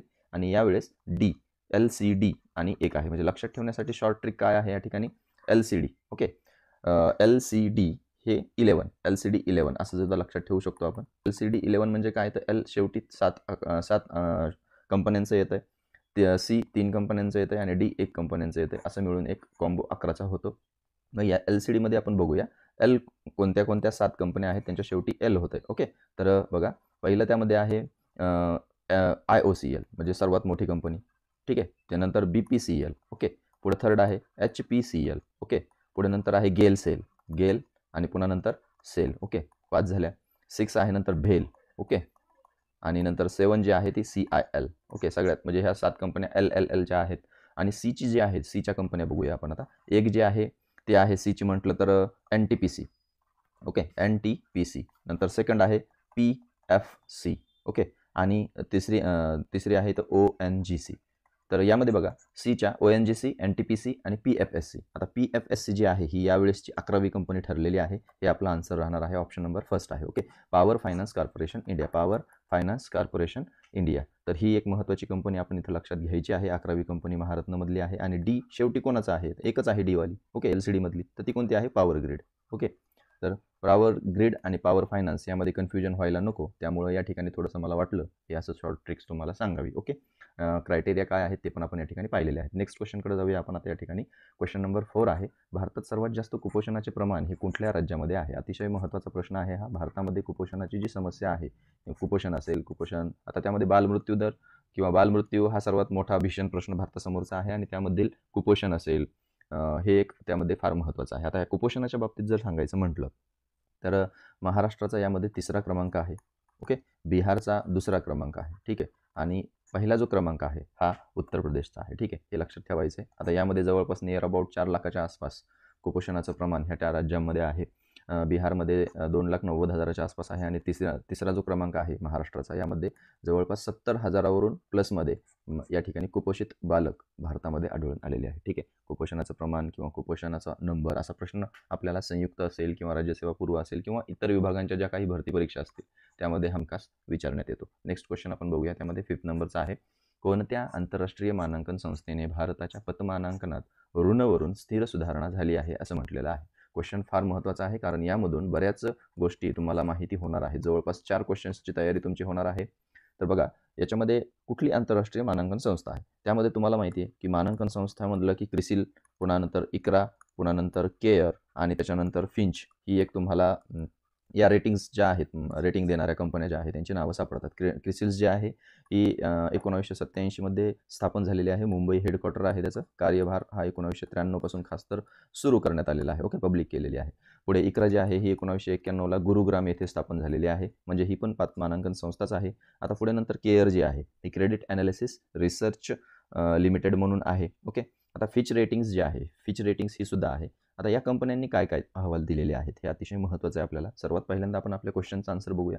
मूडीज या कंपनीने आंतरराष्ट्रीय मानांकन संस्थेमध्ये भारताच्या पतमानांकनात निगेटिव्हवरून आपल्याकडे एक स्टेबल सुधारणा ही इंडियामध्ये झालेली आहे कोविडच्या आफ्टर असं सांगितलेलं आहे. ओके, हा जो अहवाल आहे हा 5 ऑक्टोबरला त्यांनी प्रदर्शित केलेला आहे आणि GDPमध्ये वाढ होईल असं सांगितलेलं आहे आणि वित्तीय तूट जी आपण कॅड म्हणतो तिला, ही वित्तीय तूट जी आहे ही या ठिकाणी घट असं दर्शवलेलं आहे. तर हे एक रिझल्ट्स त्यांचं लक्षात ठेवायचं आहे. जोड्या लावामध्ये आपल्याला हे विचारलं जाऊ शकते. ओके, आता क्रिसिलने काय केलं तर क्रिसिलने 11 मे 2021 रोजी 2021 आणि 22 या आर्थिक वर्षाचा निष्कर्ष या ठिकाणी मांडलेला आहे आणि तो निष्कर्ष आहे की भारताचं पूर्वीपेक्षा जे स्थान होतं आताचं पूर्वीपेक्षा घसरलेले आहे असं या ठिकाणी क्रिसिलनं मांडलेलं आहे. आता हा अहवाल ॲक्च्युली मेमधला आहे. ठीक आहे, मूडीजचा जो अहवाल आहे हा ऑक्टोबरमधला आहे. ठीक आहे, यावरती तुम्ही लक्षात घेऊ शकता.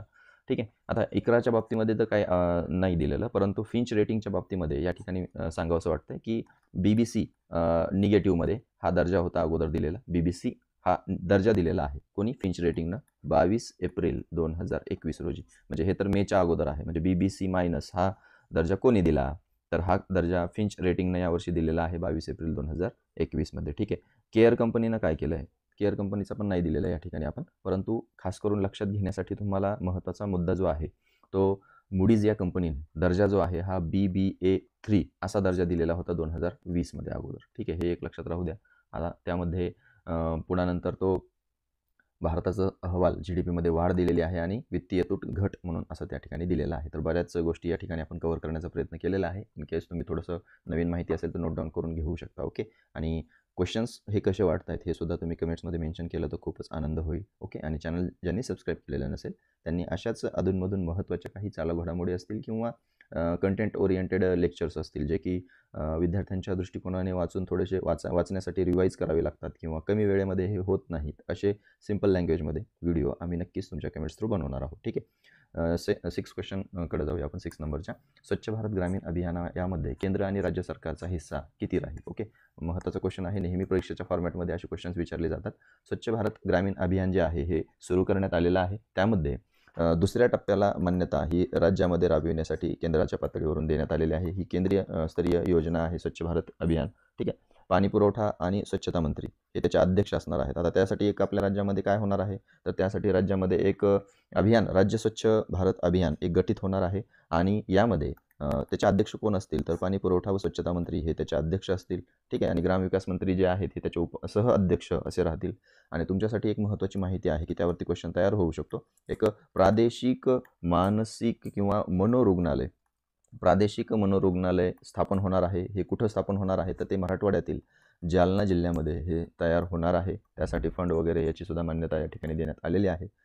तर महत्त्वाचा प्रश्न या ठिकाणी तो बनू शकतो. आता बघा याचा आन्सर जे आहे हे 60 आणि 40 आहे. म्हणजे केंद्राचा जो हिस्सा आहे तो 60% असणार आहे, राज्याचा जो हिस्सा आहे तो 40% राहणार आहे. ठीक आहे, नंतर नेक्स्ट क्वेश्चनकडे आपण जाऊया.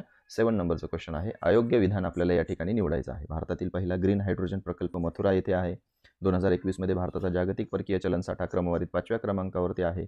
भारताचा सर्वात मोठा व्यापारी भागधारक हा अमेरिका आहे आणि भारताचे 1 एप्रिल 2021 पासून नवीन परकीय व्यापारी धोरण 21-26 लागू होणार आहे.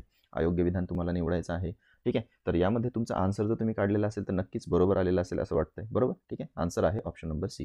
सर्वात मोठा व्यापारी भागीदारक हा अमेरिका आहे. नुकत्याच नवीन अहवालानुसार जे आहे ते भारताचं आर्थिक वर्षामध्ये जर कंपॅरिझन केलं तर चीनच हा त्या ठिकाणी आहे. जरी आपण आत्मनिर्भरतेकडे जाताना चीनवरती किंवा चीनच्या व्यापारावरती बंदी वगैरे हे मागे प्रयोग बरेच काही झाले तरीसुद्धा सर्वात मोठा व्यापारी भागधारक म्हणून चीनच आहे. अमेरिकेला मागे टाकलेलं आहे, हे लक्षात घ्या या ठिकाणी. तर 5 ट्रिलियन अमेरिकन डॉलर या ठिकाणी 21 मध्ये भारताचा जागतिक परकीय चलनसाठा या ठिकाणी 5व्या क्रमांकावरती आलेला आहे. तो साधारणतः बघा एक तारीख पण त्यामध्ये देण्यात आलेली होती. 19 फेब्रुवारी 2021 रोजी हा $83.865 आसपास हा अमेरिकन चलनसाठा आपल्याकडे, परकीय चलनसाठा हा सर्वात जास्त आत्तापर्यंतच्या याच्यामध्ये 2021 आलेला आहे. हे लक्षात ठेवा, महत्त्वाचं आहे. दुसऱ्या विभागाच्या परीक्षेमध्ये हा साधा सिंपल क्वेश्चन एक वेळेस विचारला जाऊ शकतो आणि त्यामध्ये कितवा नंबर आहे आपला, तर 5वा क्रमांक आहे परकीय चलनसाठ्याच्या साठ्यामध्ये. तर पहिला नंबर कोणाचा आहे असा सुद्धा क्वेश्चन या ठिकाणी बनू शकतो. तर त्यामध्ये सुद्धा पहिला क्रमांक चीनचाच आहे. ठीक आहे. तर यामध्ये ग्रीन हायड्रोजन प्रकल्प जो आहे हा मथुरा या ठिकाणी सुरू करण्यात आलेला आहे आणि ती कंपनी कुठली आहे चालू करणारी, तर IOCL द्वारे तो चालू करण्यात येणार आहे. देशातील पहिला ग्रीन हायड्रोजन प्रकल्प आहे, हे लक्षात घ्या. महत्त्वाची गोष्ट आहे, अभिमानास्पद गोष्ट आहे. ठीक आहे. आणि मथुरा येथील तेलशुद्धीकरण गिरणीजवळ तो सुरू करण्यात येणार आहे. आता 2021 5वा क्रमांक आहे, पहिला चीनचा आहे. ठीक आहे. आता भारताचा सर्वात मोठा भागीदार चीन आहे, हे सुद्धा आपण या ठिकाणी बघितलं. आणि भारताचे 1 एप्रिल 2021 रोजी नवीन परकीय व्यापार धोरण चालू झालेलं आहे. मागे जे परकीय व्यापार धोरण होतं हे 15 आणि 2020 पर्यंतचं होतं, पण ड्यू टू कोविड हे त्या ठिकाणी काय केलेलं आहे, 31 मार्च 2021 पर्यंत 20चं ते कंटिन्यू करण्यात आलेलं होतं आणि 1 एप्रिलपासून 21 नवीन परकीय व्यापारी धोरण 21-26 लागू करण्यात आलेलं आहे. आणि हे 21-26 जे लागू करण्यात आलेलं धोरण जे आहे हे खास करून बघा तुम्ही, म्हणजे याच्या बाबतीत बघायचं म्हटलं तर आपल्या जी अर्थव्यवस्था आहे ही 5 ट्रिलियन करण्याचा $5 ट्रिलियन अमेरिकन डॉलर करण्याचा प्रयास या ठिकाणी या नवीन परकीय व्यापार धोरणामध्ये आलेला आहे. ओके. आणखीन एक महत्त्वाची गोष्ट यामध्ये सांगावीशी वाटते की ते आपण नेक्स्ट क्वेश्चनमध्ये पाहूया. ठीक आहे. 8 नंबरचा क्वेश्चन बघूया. GST संकलनाचा योग्य क्रम निवडायचा आहे. अतिशय महत्त्वाचा प्रश्न आहे. GST ओके 1 जुलै 2000 किती 17 हे लागू करण्यात आलेलं आहे. तर हे लागू करण्यात आलेलं असल्यानंतर GST संकलनामध्ये सर्वाधिक संकलन 2021-22 या आर्थिक वर्षात जर केलेलं असेल तर कुठलं असेल, तर त्यामध्ये बघा महाराष्ट्र, त्यानंतर गुजरात, नंतर कर्नाटक, नंतर तामिळनाडू आणि नंतर उत्तर प्रदेशचा 5वा क्रमांक या ठिकाणी लागतोय. 5 राज्यांचा क्रम या ठिकाणी देण्यात आलेला आहे. अतिशय महत्त्वाचा क्वेश्चन आहे. GST संकलनामध्ये महाराष्ट्र 1 नंबरवरती आहे. ठीक आहे. गुजरात 2 नंबरवरती आहे. जवळपास 17,000 कोटी रुपयांचं संकलन महाराष्ट्राने या ठिकाणी 1 नंबरवरती केलेलं आहे. गुजरात 2 अक्षरीसुद्धा या ठिकाणी झालेलं नाही आहे. 9,000च्या आसपास आहे ते. ओके. हे लक्षात असू द्या. आता यामध्ये एक क्वेश्चन तुम्हाला म्हटलं होतं की राहिलेला आहे, तर एक क्वेश्चन या ठिकाणी बनू शकतो.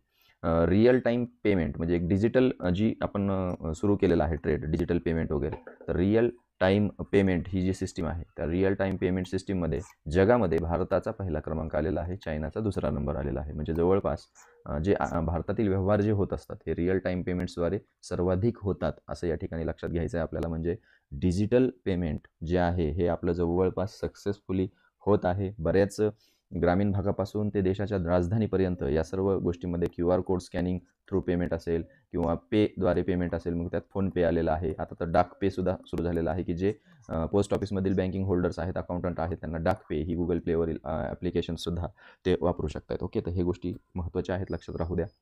नेक्स्ट क्वेश्चनकडे आपण जाऊया. अजित पवार, निलेश शहा, कॉन्ट्रॅड संगमा आणि बाळासाहेब पाटील यांचे नावं दिलेले आहेत. हे समितीचे अध्यक्ष आहेत आणि त्यांच्या अंडर कोणत्या कोणत्या समिती गठीत केलेल्या आहेत असा क्वेश्चन आपल्याला विचारला जाऊ शकतो. अजित पवार यांच्या अध्यक्षतेखाली वस्तू व सेवा कर प्रणालीतील सुधारणा समिती नेमण्यात आलेली आहे. निलेश शहा यांच्या अध्यक्षतेखाली वित्तीय सेवा केंद्रांमध्ये गुंतवणूक निधींना प्रोत्साहन देण्यासाठी आहे. कॉन्ट्रॅड संगमा जे आहे ही कोरोना उपचारावरील GST ठरविण्यासाठी आहे. बाळासाहेब पाटील, आता GST ही खास करून 31 डिसेंबर 2021 पर्यंत कोरोना औषधावरील वाढवण्यात आलेले नाही आहे, पण 1 जानेवारी 2022 पासून मात्र त्यामध्ये निश्चितपणे बदल होऊ शकतो, हे देखील त्या ठिकाणी लक्षात घ्या. बाळासाहेब पाटील, नागरी सहकारी बँकांवर बँकिंग ॲक्टचा परिणाम अभ्यासण्यासाठी, म्हणजे जो बँकिंग ॲक्ट 1949 आहे याचा परिणाम नागरी सहकारी बँकांवरती काय होतोय याचा अभ्यास करण्यासाठी बाळासाहेब पाटील ही समिती नेमण्यात आलेली आहे. ऑप्शनकडे जर बघितलं तर आपण ऑप्शन नंबर फर्स्ट हे आपला आन्सर आहे. ऑप्शन तर मी तुम्हाला सांगत नाही आहे, पण तुम्हाला इथे टिक मार्क ॲनिमेटेड दिसतंय, ते तुम्ही आन्सर लक्षात घ्यायचं आहे. ओके. नंतर 10th लास्ट क्वेश्चन्सकडे आपण जाणार आहोत. हे लास्ट क्वेश्चन तुमच्यासाठी आहे. त्यासाठी व्हिडिओ कसा वाटला, क्वेश्चन क्वालिटी कशी वाटली हे नक्की कमेंटमध्ये कळवा. ते आमच्यासाठी मोटिवेशनसाठी खूप महत्त्वाचं आहे. ओके. 15व्या वित्त आयोगानुसार अयोग्य विधान आपल्याला निवडायचं आहे. 15व्या वित्त आयोगाबद्दल क्वेश्चन विचारला जाऊ शकतो. त्याचे अध्यक्ष कोण, त्याचा कार्यकाल कितवा, ओके, त्याचे सचिव कोण आहेत, विधानात्मक प्रश्न या ठिकाणी आपण घेतलेला आहे. केंद्राकडून राज्यांना 41% वाटा महसुलातील हा जवळपास मिळणार आहे. ओके. हे लक्षात ठेवा. पुढे नंतर केंद्र सरकार 1% वाटा समायोजित करून जम्मू काश्मीर आणि लडाख यांचा भार पूर्ण करणार आहे. कारण आता हे एक युनियन टेरिटरीचा पार्ट झालेले आहेत. पहिले राज्य होतं जम्मू काश्मीर, ओके, 29वे, ते आता 28 राज्य झालेले आहेत आणि यांचा भार हा 1% केंद्र सरकार समायोजित करणार आहे इतर घटकांतून. ओके. प्रत्येक राज्यांनी त्यांच्या 2022च्या अर्थसंकल्पात 8%पेक्षा जास्त खर्च आरोग्यावरती करावा असं निश्चित करण्यात आलेलं आहे. हा एक IMP स्टेटमेंट आहे आणि हे बरोबर आहे. ओके. वित्तीय तुटी 25-26 पर्यंत GDPच्या 7% आणण्याची सूचना केलेली आहे. आता जे वित्त आयोग आहे, या वित्त आयोगामध्ये सांगण्यात आलेलं आहे की ही जी तूट आहे ही 4% आसपास असावी असं सांगितलेलं आहे. इथं 7% दिलेलं आहे. 7% म्हणजे सुद्धा खूप झालेली आहे ती. कशाच्या? GDPच्या. हे देखील तितकं महत्त्वाचं आहे. बऱ्याच जणांना इथं कन्फ्यूज होतं की कशाच्या नेमकं 4% आहे. तर हे भारताच्या GDPच्या 4% पर्यंत आणण्याची सूचना ही या ठिकाणी करंट डेफिसिट केलेली आहे. Okay, current account deficit. ठीक आहे. तर केंद्राकडून 41% वाटा हे देखील फायनलाइज केलेला आहे. सुरुवातीला राज्य चेंज झाले, काही केंद्रशासित प्रदेश चेंज झाले, त्यामुळं या ठिकाणी हा वाटा थोडासा या ठिकाणी निश्चित नव्हता, तो फायनलाइज केलेला आहे. आणि 15व्या वित्त आयोगाचे अध्यक्ष कोण आहेत? तर त्या ठिकाणी NK सिंह हे 15व्या वित्त आयोगाचे अध्यक्ष आहेत, हे लक्षात ठेवा. ठीक आहे. हा 15वा वित्त आयोग आहे. सचिव जे आहेत हे अरविंद मेहता हे त्यांचे सचिव आहेत. ओके, अतिशय महत्त्वाचं विधानात्मक प्रश्न देखील यावरती बनू शकतो. 2021-22 ते कुठपर्यंत चालणार आहे? हा 2025-26 पर्यंत हा चालणार आहे. आणि हे जे आहे हे अंतिम अहवालावरून घेण्यात आलेली आकडेवारी आहे. ठीक आहे. तर त्यासाठी 41%, 4% करंट GDPच्या 4% करंट अकाउंट डेफिसिट, पुन्हा नंतर जम्मू काश्मीर लडाखसाठी 1% केंद्र सरकार या ठिकाणी समायोजित करणार आहे. आणि 8%पेक्षा जास्त खर्च हा कशावरती करण्यात यायचा आहे? तर प्रत्येक राज्यांनी हेल्थवरती त्यांच्या अंदाजपत्रकात असेल, अर्थसंकल्पात असेल, ही येणाऱ्या आर्थिक वर्षामध्ये करायचा आहे. अतिशय महत्त्वाचे क्वेश्चन्स आपण या ठिकाणी बघितलेले आहेत. ओके, तर आपला आन्सर हे ऑप्शन नंबर डी राहील. 4% पर्यंत पाहिजे होतं. ठीक आहे. व्हिडिओ कसा वाटला हे सांगायचं आहे. आणि आवडला असेल तर लाईक करायचं आहे, गरजू विद्यार्थ्यांपर्यंत शेअर करायचं आहे. आणि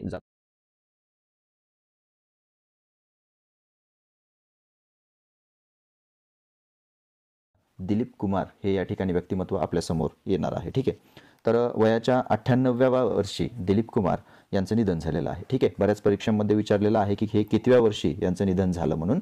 तर 98व्या वर्षी यांचं निधन झालेलं आहे 7 जुलै 2021 रोजी. ओके, 7 जुलै 2021 रोजी यांचं निधन झालं वयाच्या 98व्या वर्षी. आणि जन्म जो होता यांचा हा 11 डिसेंबर 1922 म्हणजे 11/12/1922 अशा पद्धतीने आपण ही डेट लक्षात ठेवू शकतो. 11 डिसेंबर 1922 मध्ये. ओके, 1922 11 तारखेच्या दुप्पट 22वं म्हणजे 1922 हे वर्ष त्या ठिकाणी लक्षात ठेवायचं आहे. ओके, आता दिलीप कुमार हे जे नाव आहे हे खास करून हे खरं नाव नाही आहे. तर हे जे नाव आहे हे त्यांना नंतर दिलं गेलेलं आहे. ओके, आता हे नाव त्यांना कोणी दिलं किंवा खरं नाव त्यांचं काय होतं याच्याविषयी आपण थोडक्यात बोलूया. मोहम्मद युसुफ खान हे ह्यांचं खरं नाव आहे. ठीक आहे. आणि यांचं भगवती चरण वर्मा हे यांनी त्यांना दिलीप कुमार हे नाव दिलेलं आहे. ओके, आता दिलीप कुमार यांना भगवती चरण वर्मा यांनी नाव दिलं. मग भगवती चरण वर्मा हे कोण होते? तर पहिला जो चित्रपट दिलीप कुमार यांनी काढलेला होता उर्फ मोहम्मद युसुफ खान यांनी काढलेला होता तो ज्वार भाटा या नावाचा होता. ओके, 1944ला म्हणजे हे पण वर्ष लक्षात राहण्यासारखं आहे. 11 डिसेंबर 1922 जन्म आणि 1922च्या नंतर अवघ्या 22व्या वर्षी ज्वार भाटा नावाचा पहिला पिक्चर त्यांनी काढलेला होता. आणि भगवती चरण वर्मा यांनी त्याची स्टोरी रायटिंग केलेली होती. ठीक आहे. तर यांनी हे नाव त्यांना दिलेलं आहे दिलीप कुमार म्हणून. ओके, आता दिलीप कुमार यांचा जन्म मूळचा पेशावरमधील पाकिस्तान या ठिकाणी झालेला आहे. त्यांच्या पत्नीचं नाव सायरा बानो असं आहे. ठीक आहे. ओके, पुढे नंतर त्यांचा पहिला जो चित्रपट होता ज्वार भाटा हा 1944ला झालेला होता. आता त्यांना वेगवेगळ्या नावांनी ओळखलं जायचं. मग दिलीप कुमार हे तर भगवती चरण वर्मा यांनी दिलेली ओळख होती, बरोबर. त्याच्यानंतर यांना एक भारतीय चित्रपटाच्या इतिहासामध्ये अभिनयाचे विद्यापीठ असं देखील म्हटलेलं आहे. म्हणजे एक अभिनय करण्याचं, ॲक्ट्रेस करण्याची एक युनिव्हर्सिटी आहे असं आपण त्यांना लक्षात घेतलेलं आहे. आणि मुळामध्ये त्यांना ट्रॅजेडी किंग म्हणून देखील ओळखलं जातं किंवा द फर्स्ट खान या नावानं देखील ओळखलं जातं. ठीक आहे. तर या भूमिका देखील आपण लक्षात घ्यायच्या आहेत. वेगवेगळ्या चित्रपटांमधील ज्या भूमिका असतील त्या भूमिकेनुसार त्यांची पॉप्युलॅरिटीनुसार ओळख तशीच बनलेली होती. ओके, तर त्यामध्ये आपण ट्रॅजेडी किंग, अभिनयाचे विद्यापीठ किंवा द फर्स्ट खान हे आपण त्या ठिकाणी लक्षात घेऊ शकतो त्यांच्या संदर्भात. पुढे नंतर त्यांनी सर्वात पहिला चित्रपट ज्वार भाटा होता आणि शेवटचा चित्रपट किला हा होता 1998चा. तर पहिला आणि शेवटचा चित्रपट आपण पाहिला त्यामध्ये जे ॲक्टर लोक असतात यांना फिल्मफेअर जीवन गौरव पुरस्कार जो असतो हा त्या ठिकाणी मिळत असतो. हा पुरस्कार 1993 मध्ये त्यांना मिळालेला होता. ओके, आता पुढे दिलीप कुमार यांना पद्मभूषण 1991ला आणि पद्मविभूषण 2015 हे दोन पुरस्कार, दोन भारतीय जे सर्वोच्च पुरस्कारांपैकी असलेले पद्मभूषण 1991ला आणि पद्मविभूषण 2015 या वेळेस मिळालेला आहे. पुढे नंतर चित्रपट सृष्टीमधील दादासाहेब फाळके जो पुरस्कार आहे हा 1994ला त्यांना मिळालेला आहे. पाकिस्तानमध्ये त्यांचा पेशावरमध्ये जन्म झालेला आहे. त्या पाकिस्तानने देखील त्यांना निशान ए इम्तियाज हा पुरस्कार 1998मध्ये बहाल केलेला आहे. ठीक आहे. तर फिल्मफेअर जो उत्कृष्ट अभिनेता म्हणून जो पुरस्कार आहे तो पुरस्कार फिल्मफेअर पुरस्कार जो आहे हा 8 वेळेस त्यांना मिळालेला आहे. त्यामध्ये बघा आपण ज्या गोष्टी डिस्कस केलेल्या आहेत त्यामधून आणखीन एक प्रश्न या ठिकाणी विचारला जाऊ शकतो. तो म्हणजे आत्मचरित्र कोणतं आहे. ठीक आहे. उदय तारा नायर यांनी त्यांचं आत्मचरित्र जे आहे हे लिहिलेलं आहे, द सबस्टन्स अँड शॅडो नावाचं आहे. ओके. तर हे संबंधित प्रश्न आपल्याला मोहम्मद युसुफ खान म्हणजेच दिलीप कुमार यांच्याबद्दल लक्षात ठेवायचे आहेत. आता त्यामध्ये एक खास करून गोष्ट पाहायची म्हटलं तर 1947च्या जुगनू चित्रपटापासून त्यांची लोकप्रियता ही वाढलेली होती आणि दिलीप कुमार यांनी स्वतः जसे इतर ॲक्टर लोक जे आहेत जसं सलमान खान वगैरे यांचं स्वतःचं प्रोडक्शन वगैरे करतात, तसंच शाहरुख खान देखील स्वतःचं प्रोडक्शन करतात आणि पिक्चर काढतात. अजय देवगण झालं. ठीक आहे. तर तशा पद्धतीनं दिलीप कुमार यांनी गंगा जमुना हा एक चित्रपट तयार केलेला होता आणि हा एकच चित्रपट त्यांनी बनवलेला आहे. तर मुघल-ए आझम चित्रपट जो आहे हा 1960मध्ये सर्वाधिक कमाई करणारा त्यांचा एक चित्रपट म्हणून आपण विशेषतः लक्षात ठेवायचा आहे. ठीक आहे. तर या सर्व काही गोष्टी आपण दिलीप कुमार यांच्या संदर्भात बघितलेल्या आहेत. यावरती प्रश्न विधानात्मक विचारले जाऊ शकतात किंवा प्रश्न जे आहेत हे आपल्याला विधानं वेगवेगळी दिली जाऊ शकतात आणि त्यावरून व्यक्ती कोण आहेत हे विचारले जाऊ शकते. ओके. तर संबंधित क्वेश्चन्स तुम्ही या ठिकाणी लक्षात घ्यायचे आहेत कशा पद्धतीने विचारले जातील ते. आता आपण दुसरं जे व्यक्तिविशेष आहेत दुसरी ते आपण या ठिकाणी बघणार आहोत, सुंदरलाल बहुगुणा. ठीक आहे. त्या सुंदरलाल बहुगुणा यांच्याविषयी आपण सर्वात पहिल्यांदा जर माहिती घ्यायची म्हटलं तर 94व्या वर्षी यांचं निधन झालेलं आहे 21 मे 2021. ओके. 21/5/21 या तारखेला त्यांचं निधन झालेलं आहे वयाच्या 94व्या वर्षी. त्यांचा जन्म 9 जानेवारी 1927 रोजी झालेला आहे. ओके. कधी झालेला आहे? 9 जानेवारी 1927 रोजी. 9 जानेवारी 1927 रोजी उत्तराखंड राज्यातील मारोडा टेहरी या ठिकाणी यांचा जन्म झालेला आहे. ओके. मारोडा टेहरी उत्तराखंड राज्यामध्ये आहे. 9 जानेवारी 1927ला त्यांचा जन्म झालेला आहे. आता त्यांची ओळख बघूया आपण, त्यांना कोणत्या कोणत्या नावानं ओळखलं जातं ते. ठीक आहे. तर यामध्ये त्यांना सुंदरलाल बहुगुणा यांना एक निसर्गाबद्दलची उत्कट त्यांचं प्रेम आणि एक पर्यावरणवादी म्हणून आपण त्यांना ओळखतो. पर्यावरण गांधी म्हणून त्यांना ओळखलेलं आहे. पर्यावरणाची हानी जशी होते तशा पद्धतीनं त्यांनी त्याच्यातून देखील गांधीवाद हा काढलेला होता. जे 1973चं एप्रिल 1973मध्ये एक आंदोलन झालेलं होतं. ह्या आंदोलनाचं नाव तुम्हा सर्वांना माहीत आहे, चिपको आंदोलन. ठीक आहे. चिपको आंदोलन म्हटलं की आपल्या तोंडावर सर्वांच्या नाव होतं की सुंदरलाल बहुगुणा. ओके. मग यांनी वेगवेगळे कार्यकर्ते किंवा स्त्रिया वगैरे असतील यांच्या आंदोलनामध्ये सहभागी घेऊन जे जंगल तोड करण्यासाठी आलेले आहेत किंवा झाडे तोडण्यासाठी जे आलेले आहेत तर त्यांनी एक अभिनव कल्पना त्या ठिकाणी मांडलेली होती की सर्वांनी झाडाला मिठी मारायची जेणेकरून झाडं तोडणारे त्या ठिकाणी झाडं तोडूच शकणार नाहीत. ओके. मग अशी प्रत्यक्षात त्यांची संकल्पना उतरवली त्यांनी आणि एप्रिल 1973मधलं जे चिपको आंदोलन त्यांनी केलं होतं हे सर्वत्र आंदोलनाची दखल घेऊन इंदिरा गांधींनी देखील त्यावेळेस पंतप्रधान होत्या त्यावेळेस 15 वर्षासाठी वृक्षतोडीचा निर्णय सुद्धा त्यांनी घेतलेला होता. त्यामुळे त्यांची ओळख एक वृक्ष मित्र म्हणून सुद्धा केली गेलेली आहे. आणि उत्तराखंड हा बराचसा भाग या ठिकाणी हिमालयाच्या क्षेत्रामध्ये येतो. त्यामुळे हिमालयाचे रक्षक म्हणजे पर्यावरणवादी असल्याकारणानं हिमालयाचे रक्षक म्हणून देखील त्यांना त्या ठिकाणी ओळखलेलं आहे. ओके. तर त्यांच्याबद्दल ही एक थोडी महत्त्वाची माहिती आहे. पुढे नंतर 1981 ते 1983 यांनी वृक्षतोडीसाठी 5000 किलोमीटर जवळपासचा परिसर जो आहे तो या ठिकाणी या चिपको आंदोलनाच्या प्रेरणेखाली घेतलेला होता आणि वृक्षतोडीला विरोध केलेला होता. त्यामुळेच इंदिरा गांधींनी देखील 15 वर्षाचा वृक्षतोडीचा बंदीचा निर्णय त्या ठिकाणी घेतला होता. आता याच्यानंतर या चिपको धोरणाचीच एक प्रेरणा घेऊन अपिक्को आंदोलन देखील कर्नाटक राज्यामध्ये सुरू झालेलं होतं पांडुरंग हेगडे यांच्या नेतृत्वाखाली. ठीक आहे. तर हे सुद्धा आपण लक्षात प्रेरणा कोणी घेतली किंवा कशा पद्धतीनं त्यांच्या आंदोलनाचा उपयोग हा दुसरीकडे देखील आंदोलन करण्यासाठी झाला. ठीक आहे. तर हे आपण या ठिकाणी लक्षात घेऊ शकतो. आता टिहरी धरण आहे. हे टिहरी धरण या टिहरी धरणाच्या उभारणीला देखील सुंदरलाल बहुगुणा यांनी विरोध केलेला होता. जसं महात्मा गांधीजींचं अहिंसेचं तत्व होतं तसंच त्यांचं देखील होतं. त्यामुळेच त्यांना पर्यावरण गांधी असं म्हटलेलं आहे. त्यांनी त्यावेळेस उपोषण देखील केलं होतं आणि उपोषण केल्यानंतर एक न्यायालयामध्ये देखील लढून 2001मध्ये त्यांना अटक करण्यात आलेली होती 21 एप्रिल 2001मध्ये टिहरी धरणाच्या कामानिमित्त. ओके. तर त्यांनी विरोध केला होता त्यामुळे त्यांना तिथं अटक झाली आणि जवळपास त्यांनी 2 वेळेस उपोषण केलेलं होतं त्यामध्ये. तर हा लढा जो आहे हा त्यांचा लढा देत असताना 2001मध्ये यांना अटक झालेली होती. त्यांनी लिहिलेली जी काही पुस्तकं आहेत ती पुस्तकं बरीचशी आहेत. त्यामध्ये आपल्याला विचारलं जाऊ शकतं की हे कोणाचं आहे.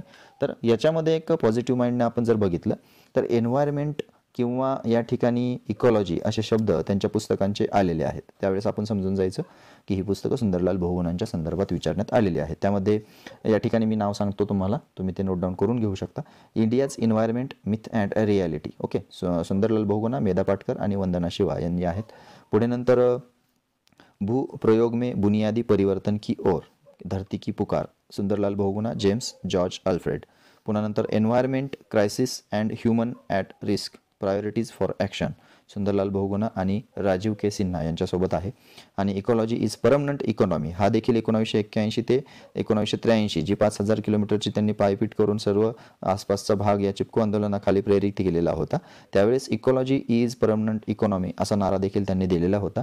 The ॲक्टिव्हिझम and एन्व्हायरमेंटलिझम of Sundarlal Bahuguna, Albany state university New York यांनी त्या ठिकाणी हे काढलेलं आहे. त्यांच्या कामाची ही दखल घेऊन, त्यांच्या आंदोलनाची दखल घेऊन हे या ठिकाणी तयार करण्यात आलेलं आहे. ओके, तर ही पुस्तकं आपल्याला परीक्षेत तर नाही विचारली जाऊ शकणार, पण आपल्याला माहितीच तर लक्षात ठेवावी लागतील. त्यांना मिळालेले जे पुरस्कार आहेत त्यामध्ये सर्वोच्च भारतीय पुरस्कार म्हटलं, सर्वोच्च नागरी भारतीय पुरस्कार म्हटलं तर त्यामध्ये 1981मध्ये पद्मश्री पुरस्कार त्यांना मिळालेला आहे. आणि 1981च्या नंतर 2009मध्ये त्यांना पद्मविभूषण हा पुरस्कार देण्यात आलेला आहे. ठीक आहे, राईट लाईव्हलीहूड पुरस्कार जो आहे तो देखील 1987मध्ये त्यांना मिळालेला आहे पर्यावरण रक्षणासाठी. ओके, आता पर्यावरण रक्षणासाठी खास तर खरं तर पद्मविभूषण त्यांना दिलेलं आहे. चिपको आंदोलन जे आहे त्यांचं, या आंदोलनासाठी राईट लाईव्हलीहूड पारितोषिक त्यांना 1987 साली देण्यात आलेलं आहे. आणि त्याच 2 वर्षानंतर IIT रुर्की मानद डॉक्टरेट 1989मध्ये त्यांना देण्यात आलेली आहे. ठीक आहे, तर यामध्ये आपण सुंदरलाल बहुगुणा यांचे पुस्तक, त्यांची ओळख, त्यांनी केलेलं आंदोलन आणि त्यांना मिळालेले पुरस्कार हे थोडक्यात आपण या ठिकाणी बघितलेले आहेत. ओके, तर आता आपण आपलं पुढचं जे व्यक्तिविशेष आहे ते या ठिकाणी आपण पाहणार आहोत. गणपतराव देशमुख यांना जवळपास ओळख म्हणलं तर खूप काही आहे. यामध्ये 11 वेळा आमदार, एकाच पक्षातून, एकाच मतदारसंघातून असा विक्रम त्यांनी केलेला आहे. आणि त्या पक्षाचं नाव देखील आहे शेतकरी कामगार पक्ष. ओके, जनसामान्यातील माणूस म्हणून त्यांना ओळख या ठिकाणी दिलेली आहे. शेकापचे ज्येष्ठ नेते म्हणजे शेतकरी कामगार पक्षाचे ज्येष्ठ नेते हे 94व्या वर्षी त्यांचं निधन झालेलं आहे. 30 जुलै 2021 रोजी वयाच्या 94व्या वर्षी त्यांचं निधन झालेलं आहे. ओके, तर यामध्ये बघा 10 ऑगस्ट 1927 ही त्यांची जन्मतारीख आहे. ओके, तर सुंदरलाल बहुगुणा यांचं जे आपण बघितलेलं होतं त्यामध्ये त्यांची सुद्धा एक जन्मतारीख 1927च होती. त्याच आधारावरती गणपतराव देशमुख हे या ठिकाणी आपण घेतलेले आहेत. 10 ऑगस्ट 1927 ही त्यांची जन्मतारीख आहे. आणि तालुका मोहोळ, पिंपरी या गावी तालुका मोहोळमध्ये त्यांचा जन्म हा झालेला आहे. ओके, मृत्यू तर 30 जुलै 2021ला मी सांगितलेला आहे. शेतकरी कामगार पक्षाचे ज्येष्ठ नेते म्हणून. आणि मतदारसंघ त्यांचा 11 वेळेस तोच होता. तो कोणता होता तर तो आहे सांगोला, सोलापूर मधला विधानसभा मतदारसंघ. ठीक आहे, त्या ठिकाणी 54 वर्ष शेतकरी कामगार पक्षाचं त्यांनी प्रतिनिधित्व त्या ठिकाणी केलेलं आहे आणि निवडून देखील आलेले आहेत. एक जनसामान्यातील माणूस म्हणून त्यांची एक साधी राहणी आपण लक्षात घेतोय. ठीक आहे, यामध्ये बघा पुढे यांच्या कारकिर्दीमध्ये 1962मध्ये पहिल्यांदा त्यांनी सुरुवात केली. ओके, म्हणजे एक शेतकरी कामगार पक्षाच्या वतीनं प्रथमच त्यांना उमेदवारी देण्यात आली 1962मध्ये. आणि त्यावेळेसपासून त्यांनी नंतर 11 वेळेस या ठिकाणी त्यांची महाराष्ट्र विधानसभा सदस्य सांगोला सोलापूर मतदारसंघातून निवड झालेली आहे. नंतर यामध्ये त्यांनी बरेच असे कामं केलेले आहेत. लोकलेखा समितीचे प्रमुख किंवा हंगामी सभापती म्हणा किंवा पणन व रोजगार हमी खात्याचे मंत्री म्हणा. ठीक आहे, विशिष्ट कालावधीमध्ये विशिष्ट भूमिका त्यांनी बजावलेल्या आहेत. त्यांना सन्मान जे आहेत बघितले आपण तर त्यांना एक कार्यक्षम आमदार म्हणून देखील तिथं पुरस्कार मिळालेला आहे. आदर्श समाजसेवक म्हणून देखील गांधी फोरमकडून त्यांना पुरस्कार मिळालेला आहे. आणि खास महाराष्ट्र शासनाचा जो जीवन गौरव पुरस्कार आहे तो त्यांना 2009 या साली मिळालेला आहे. ठीक आहे, तर वैशिष्ट्य आपल्याला विचारले जाऊ शकतात वन लाईनमध्ये किंवा माहितीच तो त्यांच्या वैशिष्ट्याबद्दल. जे वैशिष्ट्य म्हणजे त्यांचं जवळपास भारतीय शेतकरी कामगार पक्षामध्येच प्रतिनिधित्व राहिलेलं आहे आणि एकाच मतदारसंघातूनही राहिलेलं आहे आणि एक विक्रमी मतदारसंघ राहिलेला म्हणजे विक्रमी म्हणजे एक नोंद घेण्यासारखं त्यांचं रेकॉर्ड राहिलेलं आहे. 1962 पासून ते 2019 पर्यंत त्यांनी या ठिकाणी 11 वेळा आमदारकी केलेली आहे. आणि हंगामी सभापती म्हणून त्यांनी 1990 ते 2004 या काळामध्ये 2 वेळेस ते विधानसभेचे हंगामी सभापती म्हणून देखील राहिलेले आहेत. ओके.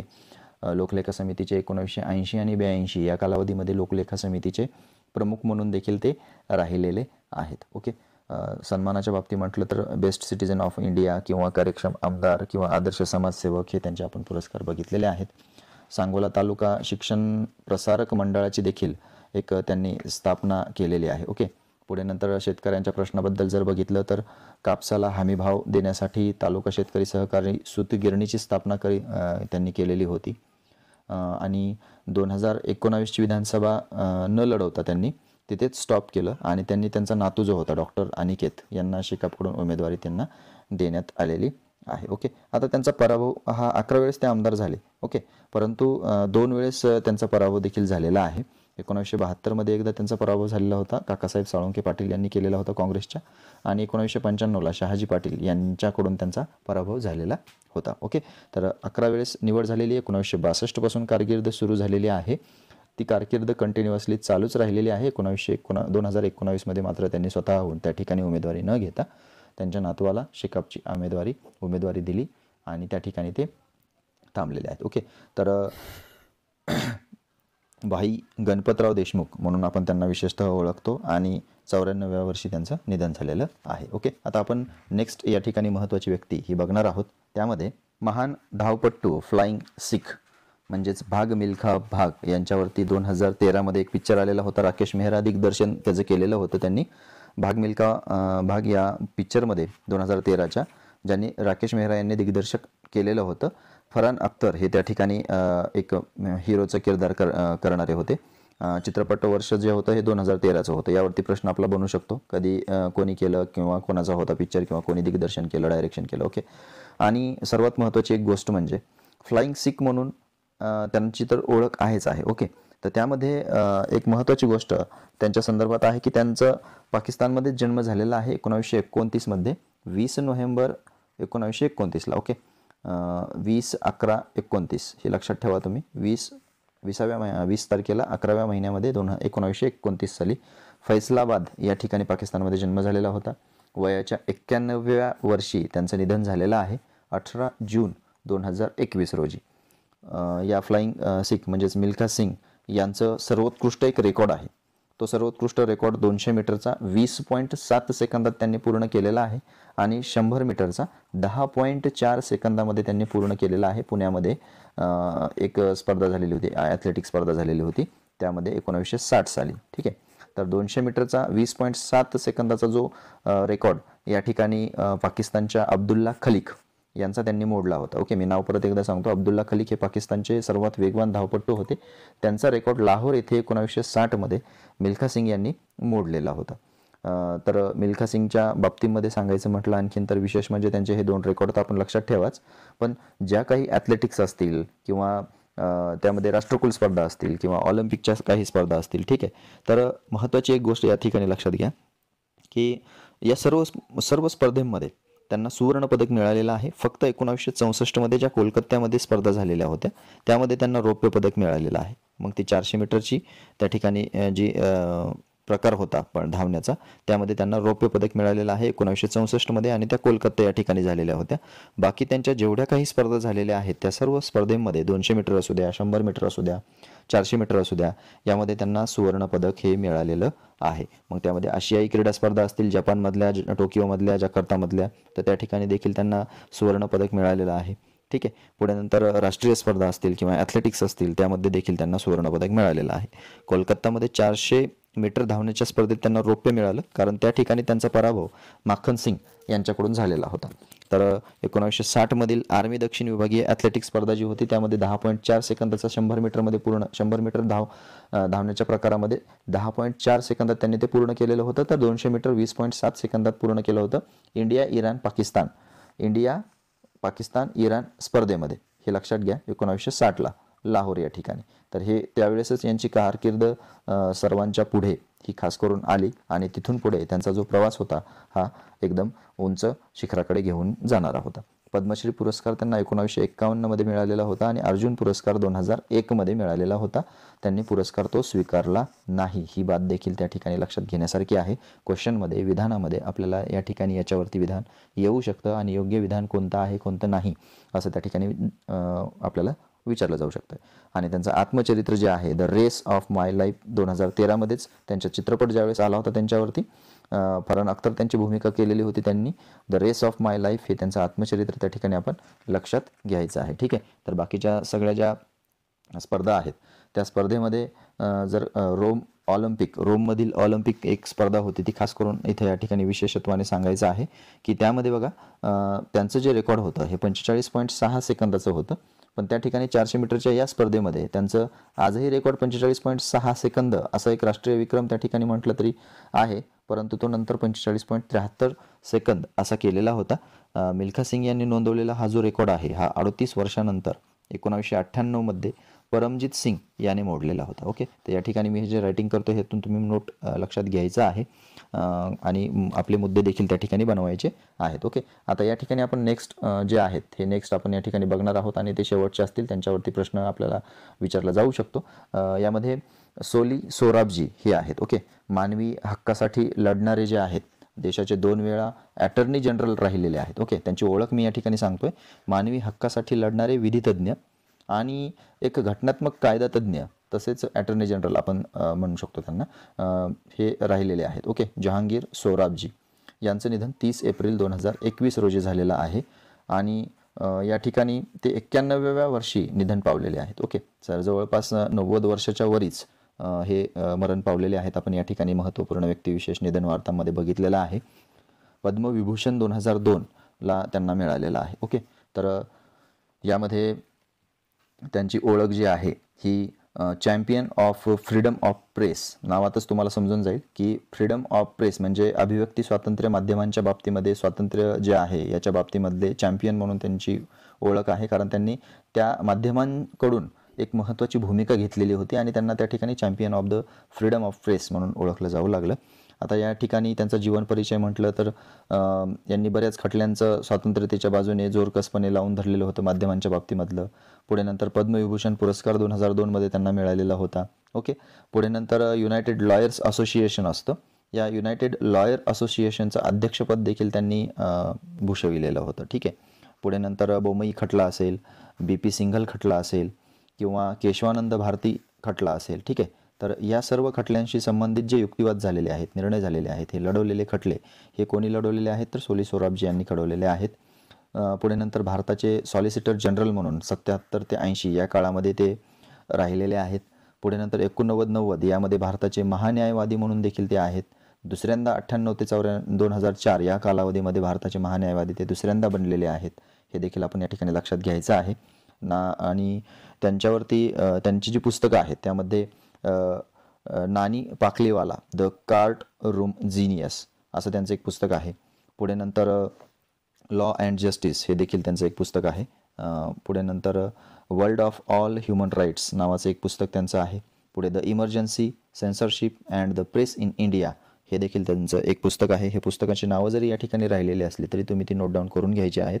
मी परत एकदा सांगतो, Nani Palkhivala the courtroom genius, law and justice, world of all human rights, the emergency, censorship and the press in India, law of press, censorship in India हे सुद्धा त्यांचं बुक आहे. आता प्रेसच्या बाबतीमध्ये म्हटलं की तुम्हाला या ठिकाणी क्लू मिळाला सोली सोराबजी यांचा असेल म्हणून. ओके. पुढे पुरस्काराच्या बाबतीत 2002ला पद्मविभूषण पुरस्कार त्यांना मिळालेला आहे, हे आपण या ठिकाणी लक्षात ठेवायचंच आहे. ओके. तर जास्त काही माहिती त्यांची आपल्याला या ठिकाणी नाही आहे, परंतु महान्यायवादी म्हणून दुसऱ्यांदा त्यांची निवड झालेली होती. पहिल्या वेळेस 1989 ते 90 मध्ये आणि दुसऱ्या वेळेस 1998 ते 2004 मध्ये त्यांची दुसऱ्यांदा महान्यायवादी म्हणून निवड झालेली होती. 1977-80 या साली भारताचे सॉलिसिटर जनरल म्हणून त्यांची निवड झालेली होती. वयाच्या 91व्या वर्षी हे कायदातज्ञ, विधितज्ञ असलेले सोली सोराबजी 30 एप्रिल 2021 रोजी त्यांचं निधन झालेलं आहे. ठीक आहे. तर या सर्व गोष्टी आपण या ठिकाणी आजच्या टॉपिकमध्ये बघितलेल्या आहेत. तुम्हाला जर व्हिडिओ आवडला असेल तर या ठिकाणी नक्कीच लाईक करू शकता, गरजू विद्यार्थ्यांपर्यंत शेअर करू शकता. वेल या स्वीडिश शास्त्रज्ञाने 1867 डायनामाइट या स्फोटकाचा शोध लावलेला होता आणि या स्फोटकाच्या व्यवसायातून त्यांनी भरपूर संपत्ती कमवलेली होती आणि त्यातूनच त्यांच्या मृत्यूपत्रानुसार 1901 पासून त्यांच्या स्मरणार्थ उल्लेखनीय कार्यासाठी नोबेल पुरस्कार देण्यात येतो. ठीक आहे, तर दरवर्षी नोबेल पुरस्काराचे वितरण जे आहे हे 10 डिसेंबर या रोजी केलं जातं, कारण त्याचा जन्म जो आहे हा 21 ऑक्टोबर 1833, तर मृत्यू 10 डिसेंबर 1893 आहे, 96 आहे सॉरी. तर वितरणासाठी म्हणजे स्मरणार्थ त्यांच्या 10 डिसेंबरला हा पुरस्कार दिला जातो. सर अल्फ्रेड नोबेल यांच्या उल्लेखनीय कार्यामुळे नोबेल सुरू केलेला आहे आणि तो कधी सुरू केलेला आहे? 1901 मध्ये. ओके, विधानात्मक प्रश्न आपल्याला या स्वरूपावरती, या पुरस्काराच्या स्वरूपावरती देखील विचारले जाऊ शकतात. अल्फ्रेड नोबेल हे स्वीडिश शास्त्रज्ञ आहेत. पुरस्कार वितरण जे होत असतात याचे ते स्वीडनची राजधानी स्टॉकहोम या ठिकाणी प्रतिवर्षी हे पुरस्कार वितरित होतात. तर यामध्ये शांततेचा जो पुरस्कार आहे तो फक्त स्टॉकहोममध्ये मिळत नाही. तो जो पुरस्कार आहे हा नॉर्वेची जी राजधानी आहे ओस्लो या ठिकाणी हा पुरस्कार त्या ठिकाणी वितरित केला जातो. आता एकूण किती क्षेत्रासाठी हा पुरस्कार दिला जातो? तर हा एकूण 6 क्षेत्रासाठी पुरस्कार दिला जातो. त्यामध्ये शांतता, साहित्य, अर्थशास्त्र, भौतिकशास्त्र, रसायनशास्त्र आणि वैद्यकशास्त्र या क्षेत्रांचा समावेश त्यामध्ये आहे. आता सर्व पुरस्कार हे एकाच वेळी सुरू झालेले नाहीत. 5 पुरस्कार हे अगोदर सुरू झालेले आहेत आणि अर्थशास्त्राचा जो पुरस्कार आहे हा 1968 मध्ये घोषित केलेला होता आणि 1969 पासून तो सुरू केलेला आहे देण्यासाठी. तर हा 1969 पासून का दिला गेला? तर यामध्ये बघा, सेंट्रल बँक ऑफ स्वीडन जे आहे त्या स्वीडिश शास्त्रज्ञ अल्फ्रेड नोबेल होते. मग सेंट्रल बँक ऑफ स्वीडन याची स्थापना जी होती, या स्थापनेला 300 वर्ष 1969 मध्ये पूर्ण होणार होती. त्यामुळं या पार्श्वभूमीवर 1969 पासून अर्थशास्त्रातील नोबेल पुरस्कार जो आहे तो त्या ठिकाणी देण्याची सुरुवात झाली. नोबेल पुरस्काराचं स्वरूप यामध्ये जर बघितलं तर 80 लाख स्वीडिश क्रोन हे आहे. आता नोबेल पुरस्काराच्या विषयी आणखीन जर माहिती बघायचं म्हटलं तर अल्फ्रेड नोबेल यांना हा पुरस्कार कशामुळे दिला जातो? तर स्फोटकाचा शोध त्यांनी लावलेला होता म्हणून 1867 मध्ये हा एक स्फोटकाचा शोध त्यांनी लावल्यामुळे या गोष्टीतून अमाप संपत्ती कमविल्याच्या नंतर हे पुरस्कार त्यांनी सुरू केलेले होते आणि ते आजतागायत सुरू आहेत. अर्थशास्त्र नोबेल पुरस्कार एक प्रकारे केंद्रीय स्वीडन बँक याची स्थापना 300 वर्ष पूर्ण झाली होती म्हणून आपण 1969 पासून अर्थशास्त्र नोबेल पुरस्कार देतो हे देखील आपण लक्षात घेतलेले. पुढे या ठिकाणी अर्थशास्त्र पुरस्कार विजेत्याची निवड कोण करतं? तर Royal Swedish Academy of Science ही त्या ठिकाणी अर्थशास्त्राच्या पुरस्काराची निवड करते. ओके, आत्तापर्यंत 973 व्यक्ती व संस्थांना नोबेल पुरस्काराने सन्मानित केलं गेलेलं आहे. यामध्ये 2021 पर्यंतचे सर्वजण घेतलेले आहेत. ओके, 973. तर 58 महिलांना नोबेल पुरस्कार प्रदान करण्यात आलेला आहे. तर यामध्ये इन डिटेल्समध्ये थोडंसं बघितलं तर सर्वात जास्त कुठला पुरस्कार या ठिकाणी वाटप करण्यात आलेला आहे? तर मित्रांनो, भौतिकशास्त्र पुरस्कार म्हणजे फिजिक्समधले जे नोबेल आहेत हे 218 जणांना मिळालेले आहेत. रसायनशास्त्रातील पुरस्कार 187 जणांना मिळालेले आहेत. वैद्यकशास्त्रातील पुरस्कार 224 आहेत. भौतिकशास्त्र या ठिकाणी आपण म्हटलं होतं, परंतु वैद्यकशास्त्रामध्ये सर्वाधिक म्हणजे 224 पुरस्कार हे वैद्यकीय पुरस्कारामध्ये मिळालेले आहेत. साहित्यामध्ये 118 जणांना मिळालेलं आहे. शांततेमध्ये 109 व्यक्ती आणि 28 संस्था आहेत. संस्था देखील यामध्ये महत्त्वाच्या आहेत शांततेच्या पुरस्कारामध्ये. अर्थशास्त्रामध्ये 189 असे एकूण 973 व्यक्ती या ठिकाणी व संस्था हे सगळे मिळून नोबेल पुरस्काराने आत्तापर्यंत सन्मानित केलेले आहेत. तर सर्वात जास्त नोबेल पुरस्कार कुठल्या क्षेत्रामध्ये वितरित करण्यात आलेला आहे? तर त्यामध्ये सर्वात जास्त व्यक्ती 224 हे कोणत्या क्षेत्रामध्ये आहेत? तर वैद्यक क्षेत्रामध्ये आहेत. त्याच्यानंतर भौतिकशास्त्र आहे आणि त्याच्यानंतर अर्थशास्त्र आहे. ओके, आता यामध्ये बघा पुढे शांतता व साहित्य हे पुरस्कार 1943 मध्ये दिले गेलेले नव्हते, कारण त्यामध्ये दुसऱ्या महायुद्धाचं जर्मनीने नॉर्वेवरती त्या ठिकाणी कब्जा केल्यामुळे 1940, 41 आणि 42 या वर्षी नोबेल जाहीर झालेला नव्हता.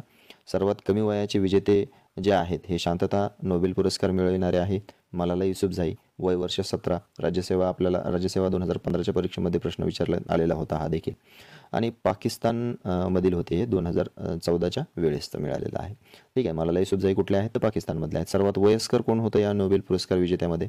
तर रसायनशास्त्राचा पुरस्कार 2019 मध्ये जॉन बी गुडएनफ यांना मिळालेला आहे आणि त्यांचं वय अवघ्या 97व्या वर्षी त्यांना मिळालेलं आहे. ओके, म्हणजे या ठिकाणी संशोधनासाठी वय हे काही मायने ठेवत नाही. ओके, तर नोबेल पुरस्कार जो आहे हा जसं भारतरत्न मरणोत्तर दिला जातो तसं नोबेल पुरस्कार मरणोत्तर दिला जात नाही, हे देखील या ठिकाणी महत्त्वाचं आहे.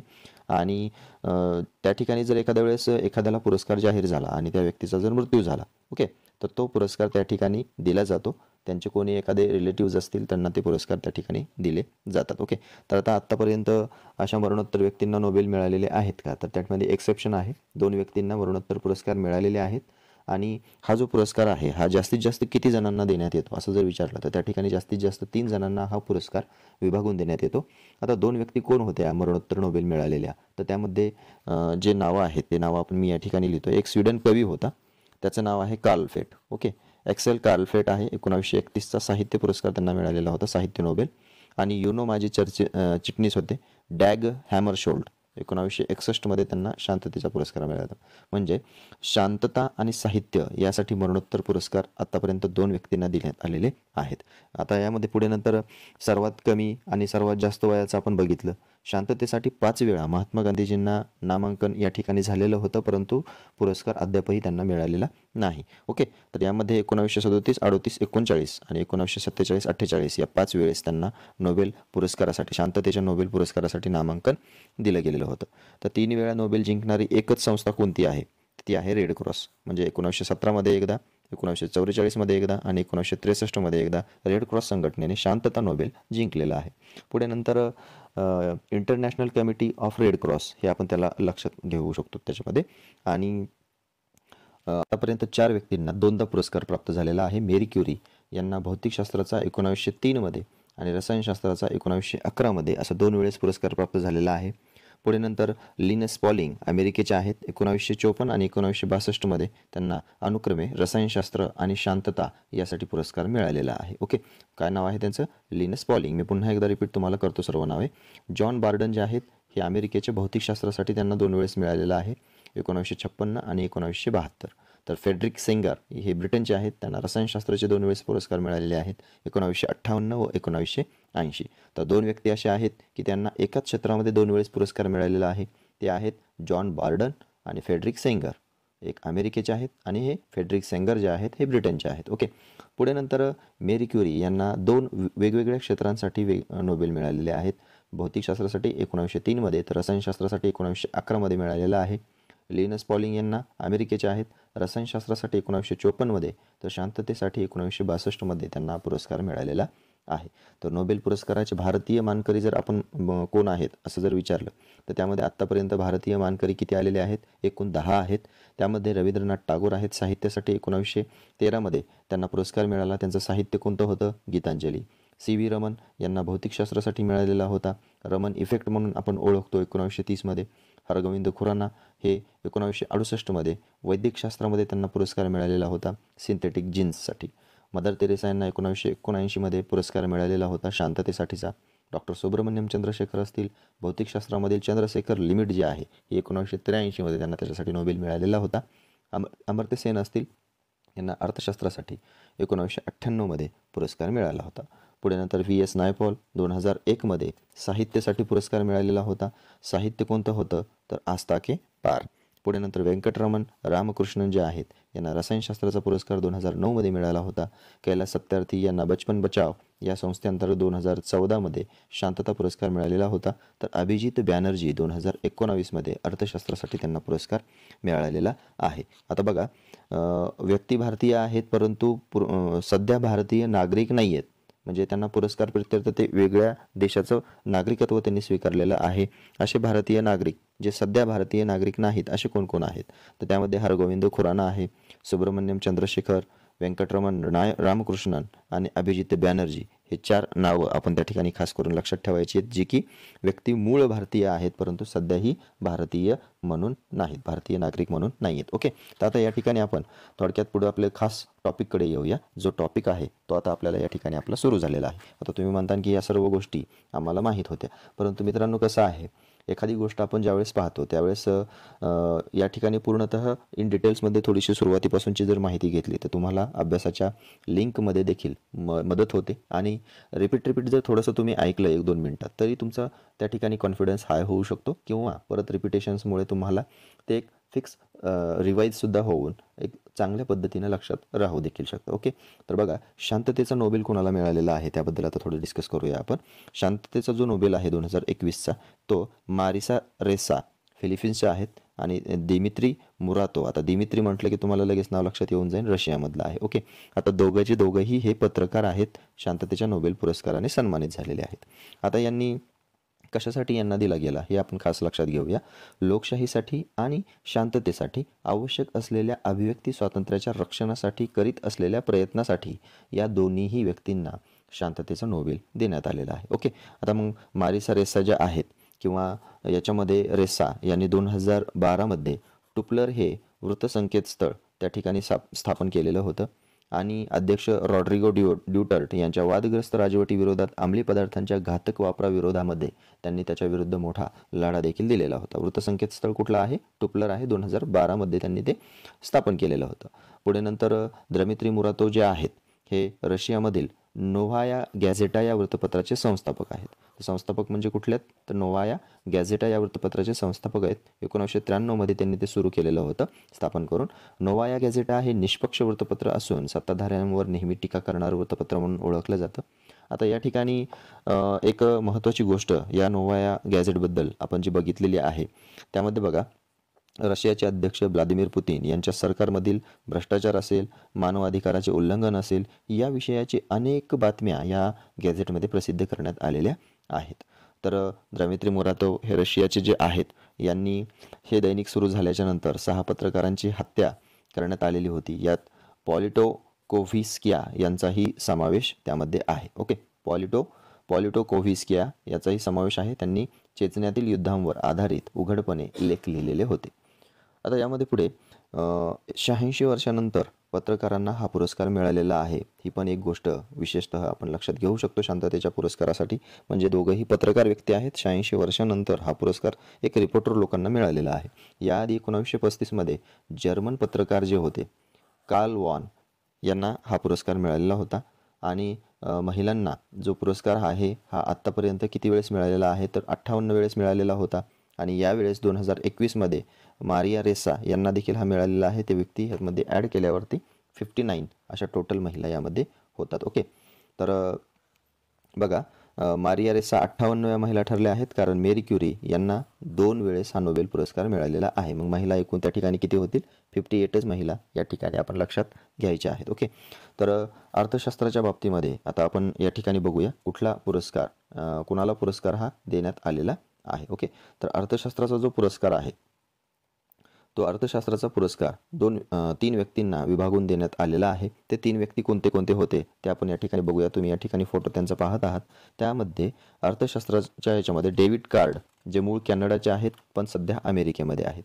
ओके, पुढे नंतर याच्यामध्ये जोशुआ ॲग्रिस्ट आहेत. ॲगिस्ट हे अमेरिकेचे आहेत. आणि गिडो डब्ल्यू इम्बेन्स हे जे आहेत हे देखील अमेरिकेचे आहेत. म्हणजे हे 3ही व्यक्ती रे अर्थशास्त्राचा आणि रे अमेरिकेचा असा आपण या ठिकाणी 2021च्या नोबेलसाठी थोडक्यात लक्षात घेऊ शकतो. ओके, तर यामध्ये बघा पुढे नोबेल समितीने या पुरस्काराचा अर्धा हिस्सा डेव्हिड कार्ड यांना अर्थशास्त्राच्या त्यांच्या प्रयोगशाळेतील योगदानासाठी दिलेला आहे. म्हणजे नोबेल समितीने या पुरस्काराचा जो अर्धा हिस्सा जो असतो हा डेव्हिड कार्ड यांना अर्थशास्त्र त्यांच्या प्रयोगशील योगदानासाठी दिलेला आहे. तर या पुरस्काराचा अर्धा हिस्सा संयुक्तरित्या ॲगिस्ट आणि इम्बेन्स यांना त्यांच्या मॅथोडॉलॉजिकल योगदानासाठी दिलेला आहे. म्हणजे 50% विभागणी जी आहे खास करून ही डेव्हिड कार्ड यांच्याकडे आलेली आहे असं आपण थोडक्यात लक्षात घेऊ शकतो. आता हे कार्य जे आहे त्यांच्याकरिता हे अर्थशास्त्राचे पुरस्कार जे आहेत त्यांना ते देण्यात आलेले आहेत. ओके, आता पुढे एक महत्त्वाची गोष्ट म्हणजे यांनी काय केलेलं आहे किंवा कशासाठी हा पुरस्कार त्यांना दिलेला आहे हे थोडंसं आपण बघूया. किमान वेतन असेल, स्थलांतर असेल किंवा शिक्षणाचा कामगारावर कसा परिणाम होतो याचा अभ्यास डेव्हिड कार्ड यांनी केला. म्हणजे श्रम अर्थशास्त्र आपण थोडक्यात त्याला म्हणू शकतो. तर ॲग्रिस्ट आणि इम्बेन्स यांनी दाखवून दिलं की नॅचरल जे आपण या ठिकाणी काही प्रयोग करतो हे ज्ञानाचे मोठे त्या ठिकाणी सोर्सेस आहेत असं सांगितलं. पारंपरिक शास्त्रीय पद्धतीवरती हे संशोधन अवलंबून राहणार नाही असं त्यांनी सांगितलं. या तिघांनीही केलेल्या मूलभूत संशोधनामुळं एक समाजाला त्या ठिकाणी जे काही प्रश्न पडत आहेत त्या प्रश्नांमधून ज्या काही समस्यांची उकल किंवा समस्यांचं सोल्युशन काढता येऊ शकतं का हा दृष्टिकोन त्याच्यामध्ये ठेवण्यात आलेला आहे. ओके, अर्थशास्त्राच्या बाबतीत तिघा जणांना हा पुरस्कार मिळालेला आहे. त्यामध्ये किमान वेतनात वाढ झाल्यावर मजुराच्या जीवनावर काय परिणाम होणार नाही किंवा वाढ केल्यावर किंवा नाही केल्यावर काय परिणाम होईल. तर नाही वाढ जर वेतनात केली तर दुष्परिणाम कमी होतील आणि वाढ जर झाली नाही तर त्या ठिकाणी थोडं मजुरांच्या जीवनावरती परिणाम हा होणार नाही. अशा पद्धतीने एक त्यांचं निष्कर्ष जे आहेत हे त्या ठिकाणी काढलेले आहेत. तर डेव्हिड कार्ड यांनी 1990च्या दशकात अमेरिकेतील न्यू जर्सीमधील रेस्टॉरंटमधील कर्मचाऱ्यांची देखील माहिती या अर्थशास्त्राच्या पुरस्कार प्रित्यर्थ जे कार्य केलेलं होतं त्यासाठी जमा केलेली होती. आता अर्थशास्त्राच्या नंतर आपण त्यामध्ये माहिती जी बघणार आहोत ती माहिती आपण बघूया साहित्य नोबेल 2021च्या पुरस्काराची. ओके, तर व्हिडिओ शेवटपर्यंत पाहायचा आहे. ही माहिती तुम्ही या ठिकाणी पाहत आहात ती तुमच्या रिव्हिजन्ससाठी नक्कीच तुम्हाला फायदेशीर ठरणार आहे. ओके, परंतु चॅनलच्या ॲनालिटिक्समध्ये ज्यावेळेस आम्ही पाहतो त्यावेळेस नॉन सबस्क्रायबर्स जे आहेत हे बघणारे खूप आहेत. म्हणजे या ठिकाणी आपण म्हणतो की नाही गरज असते तर मग फक्त स्वार्थ साधून घ्यायचा आणि निघून जायचं, असं नका करू. त्या ठिकाणी तुम्ही ही जी माहिती तुम्हाला मिळते ही येणाऱ्या भविष्यातील परीक्षांसाठी सुद्धा महत्त्वाची आहे आणि जे कोणी तुमच्यासोबत असतील त्यांनासुद्धा तुम्ही त्या ठिकाणी चॅनलची माहिती देऊन, व्हिडिओची माहिती देऊन त्यांना शेअर करून सबस्क्राईब करायला लावायचं आहे. ठीक आहे, कारण या गोष्टीतून आम्हाला एक वेगळं मोटिवेशन हे मिळतं. ठीक आहे, तर साहित्य नोबेलच्या पुरस्काराबद्दल थोडक्यात बघूया आपण. मुद्दा निघाला म्हणून तुम्हाला त्या ठिकाणी सांगितलं. आता अब्दुल रज्जाक गुरनाह हे टांझानियाचे आहेत. हे सध्या इंग्लंडमध्ये राहण्यासाठी आहेत. त्यांचं कार्य काय आहे ते थोडक्यात बघूया. वसाहतवादाच्या परिणामाबाबत त्यांनी मोकळेपणाने एक बिनधास्त आणि एक करुणमय लिखाण तसेच संस्कृती आणि खंडामधील गल्फ देशातील निर्वासितांचं भवितव्य यावर एक महत्त्वाचे प्रकाश टाकणाऱ्या कादंबरीसाठी त्यांना नोबेल जाहीर झालेला आहे. या अगोदर त्यांच्या गाजलेल्या ज्या कादंबऱ्या आहेत त्यामध्ये मेमरी ऑफ डिपार्चर आहे, पुन्हा पिलग्रिम वे आहे, पॅराडाईज आहे, अंडरमायनिंग सायलेन्स आहे, पुण्यानंतर बाय द सी आहे, डेझटेशन आहे, द लास्ट गिफ्ट आहे, ग्रॅहल हर्ट हे आहे आणि अल्टरनेटिव्ह हे सुद्धा आहे. ओके, तर या सर्व कादंबऱ्या त्यांच्या गाजलेल्या आहेत. आता खास कार्य त्यांचं कुठलं होतं तर निर्वासितांच्या भवितव्यांचा प्रश्न तसेच वसाहतवादाच्या परिणामाबाबत बिनधास्त आणि करुणमय लिखाण त्यांच्या लेखन सामुग्रीचं वैशिष्ट्य आहे. आणि या कादंबऱ्या ज्या आहेत या कादंबऱ्यांमधून आपल्याला एखाद्या वेळेस विधानामध्ये जर विचारलं की पॅराडाईज ही कादंबरी कुठल्या नोबेल विजेत्याची आहे तर त्यामध्ये आपण थोडंसं कन्फ्यूज न होता साहित्य नोबेल जे यावेळेस मिळालेलं आहे अब्दुल रज्जाक गुरनाह ही कुठली आहे टांझानियाची. ओके, या कादंबऱ्या विचारल्या जाणार नाहीत पण माहितीच तो तुम्हाला या ठिकाणी सांगण्याचा प्रयत्न आपण केलेला आहे. ओके, तर बघा शांततेच्या पुरस्कारानंतर आपण जाणार आहोत या ठिकाणी आपल्या भौतिकशास्त्राच्या पुरस्काराकडे. तर बघा सिक्युरो मनाबे जपानचे आहेत, क्लॉस हॅझलमन जर्मनीचे आहेत आणि त्रिओर्गिओ पारिसी हे इटलीचे आहेत. या सर्व जणांना भौतिकशास्त्रातील पुरस्कार मिळालेला आहे. तीनही व्यक्ती वेगवेगळ्या देशांमधले आहेत. ओके, आता त्यांनी संशोधन काय केलं आहे हे थोडक्यात आपण बघूया. पृथ्वीचे हवामान जे आहे हे पृथ्वीच्या हवामानासंबंधित घटकांचा अभ्यास त्या ठिकाणी करण्यात आलेला आहे. त्यामध्ये बघा जागतिक तापमान वाढीतील बदलाचा अंदाज वर्तविण्यासाठी मग या पृथ्वीच्या हवामानासाठी जे मॉडेल असतात म्हणजे हवामानाचं प्रारूप दर्शविणाऱ्या जे मॉडेल असतात किंवा प्रारूप दर्शविण्याची जी कामगिरी असते त्याच्यासाठी हा पुरस्कार त्यांना दिलेला आहे. पारिसी यांना भौतिक प्रणालीमधील आंतरिक बदल हे आण्विक पातळीपासून ग्रहीय पातळीपर्यंत ओळखण्यासाठी संशोधन केलेले आहे. मनाबे व हॅझलमन यांनी पृथ्वीच्या हवामानविषयक ज्ञानाचा पाया घातला आणि मानवावरती त्याचा कशा पद्धतीचा परिणाम होत आहे हे त्यांनी या ठिकाणी सांगितलेलं आहे. तर कॉम्प्युटर मॉडेल हे विकसित करण्याचा प्रयत्न खास करून मनाबे आणि हॅझलमन यांनी या ठिकाणी केलेला आहे. तर जसं मी सांगितलं की तापमान वाढीसाठी एक भौतिक प्रणालीमधील आंतरिक बदल हे आण्विक पातळीपासून ग्रहीय पातळीपर्यंत कोणी केले तर ते या ठिकाणी पारिसी यांनी केलेलं आहे. आणि स्पिन ग्लासचे वैशिष्ट्य म्हणजे गुणधर्म या ठिकाणी त्यांनी सांगितलेले आहेत. ओके, तर पुढे मनाबे व हॅझलमन यांनी पृथ्वीच्या हवामानविषयक ज्ञानाचा पाया घातलेला आहे आणि त्याचा परिणाम मानवी जीवनावरती कसा झालेला आहे ते देखील सांगण्यात आलेलं आहे. ओके, तर यामध्ये जे मनाबे असतील किंवा हॅझलमन असतील किंवा पारिसी असतील हे वेगवेगळ्या देशातील संशोधक आहेत हे आपण या ठिकाणी लक्षात घ्यायचे. जास्तीत जास्त 3 जणांना हा नोबेल पुरस्कार विभागून देण्यात येतो. ओके, तर याच्यानंतर रसायनशास्त्राचा पुरस्कार आपण थोडक्यात बघूया. रसायनशास्त्रातील जो पुरस्कार आहे तो पुरस्कार या ठिकाणी बेंजामिन लिस्ट जे जर्मनीचे आहेत त्यांना मिळालेला आहे आणि डेव्हिड W.C. मॅकमिलन स्कॉटलंडचे आहेत युनायटेड किंगडममधील त्यांना हा पुरस्कार मिळालेला आहे. तर त्यांनी कार्य काय केलेलं आहे ते थोडक्यात आपण बघणार आहोत. व्हिडिओ या ठिकाणी मोठा होत होता, परंतु आपण थोडंसं फास्टमध्ये या ठिकाणी हा इन डिटेल्समध्ये पाहण्याचा प्रयत्न केलेला आहे. आय थिंक तुम्हाला हा व्हिडिओ नक्कीच आवडेल. आवडल्यावरती लाईक मात्र करायला विसरायचं नाही आहे आणि चॅनल सबस्क्राईब केलेलं नसेल तर चॅनल सबस्क्राईब देखील करायचं आहे. ठीक आहे. रसायनशास्त्राचा नोबेल या ठिकाणी जो आहे त्याचं कार्य आपण थोडक्यात बघूया. नवीन रेणू कार्बनी उत्प्रेरकांच्या मदतीनं तयार करून हरित रसायनशास्त्राची पायाभरणी या ठिकाणी करायची आहे. म्हणजे रसायनशास्त्रामध्ये उत्प्रेरक आपल्याला माहीत होतात, पण या दोन वैज्ञानिकांनी काय केलं, रेणूची विशिष्ट संरचना तयार करताना कार्बनी उत्प्रेरकीकरणाची नवीन साधने शोधून काढलेली आहेत. त्याला आपण एक हरित रसायनशास्त्राची सुरुवात केलेली आहे असं या ठिकाणी म्हणू शकतो. धातू असतील किंवा वितंचके असतील, ही दोन उत्प्रेरक या ठिकाणी आपण सुरुवातीला बघितलेली आहेत, परंतु यांनी त्या ठिकाणी नवीन साधनं शोधून काढलेली आहेत आणि एक प्रकारे हरित रसायनशास्त्र ग्रीन केमिस्ट्रीला सुरुवात केलेली आहे असं आपल्याला विचारलं जाऊ शकतं. ग्रीन केमिस्ट्रीबद्दल कुणाला नोबेल मिळालेला आहे किंवा यांना ग्रीन केमिस्ट्रीबद्दल मिळालेलं आहे असं मॅच द पेअरमध्ये 2-4 नोबेल पुरस्कार, संशोधक वगैरे नावं दिली जातील आणि आपल्याला मॅच द पेअर करायला विचारलं जाऊ शकतं यावरती. ठीक आहे. तर हे आपण इथे लक्षात घ्यायचं आहे. आय थिंक आपण या ठिकाणी वैद्यकशास्त्र जो पुरस्कार आहे तो आता थोडक्यात या ठिकाणी बघणार आहोत. वैद्यकशास्त्राचा जो पुरस्कार आहे हा 2 जणांना विभागून देण्यात आलेला आहे. त्यामध्ये डेव्हिड जुलियन्स आणि ऑर्डम पॅटापोटियान हे आहेत. नावं जरा थोडीशी विचित्र आहेत, परंतु त्यासाठीच इमेज या ठिकाणी इनबिल्ट केलेले आहेत. त्याच्यामुळे तुम्हाला इमेज बघितल्यावरती व्यक्तींची नावं लक्षात राहण्यासाठी थोडंसं सोपं होईल. तर डेव्हिड जुलियन्स हे दोन्ही व्यक्ती अमेरिकेचे आहेत. दोघंही वैद्यकशास्त्रातील जो पुरस्कार आहे हा अमेरिकेमधल्या शास्त्रज्ञांनाच मिळालेला आहे.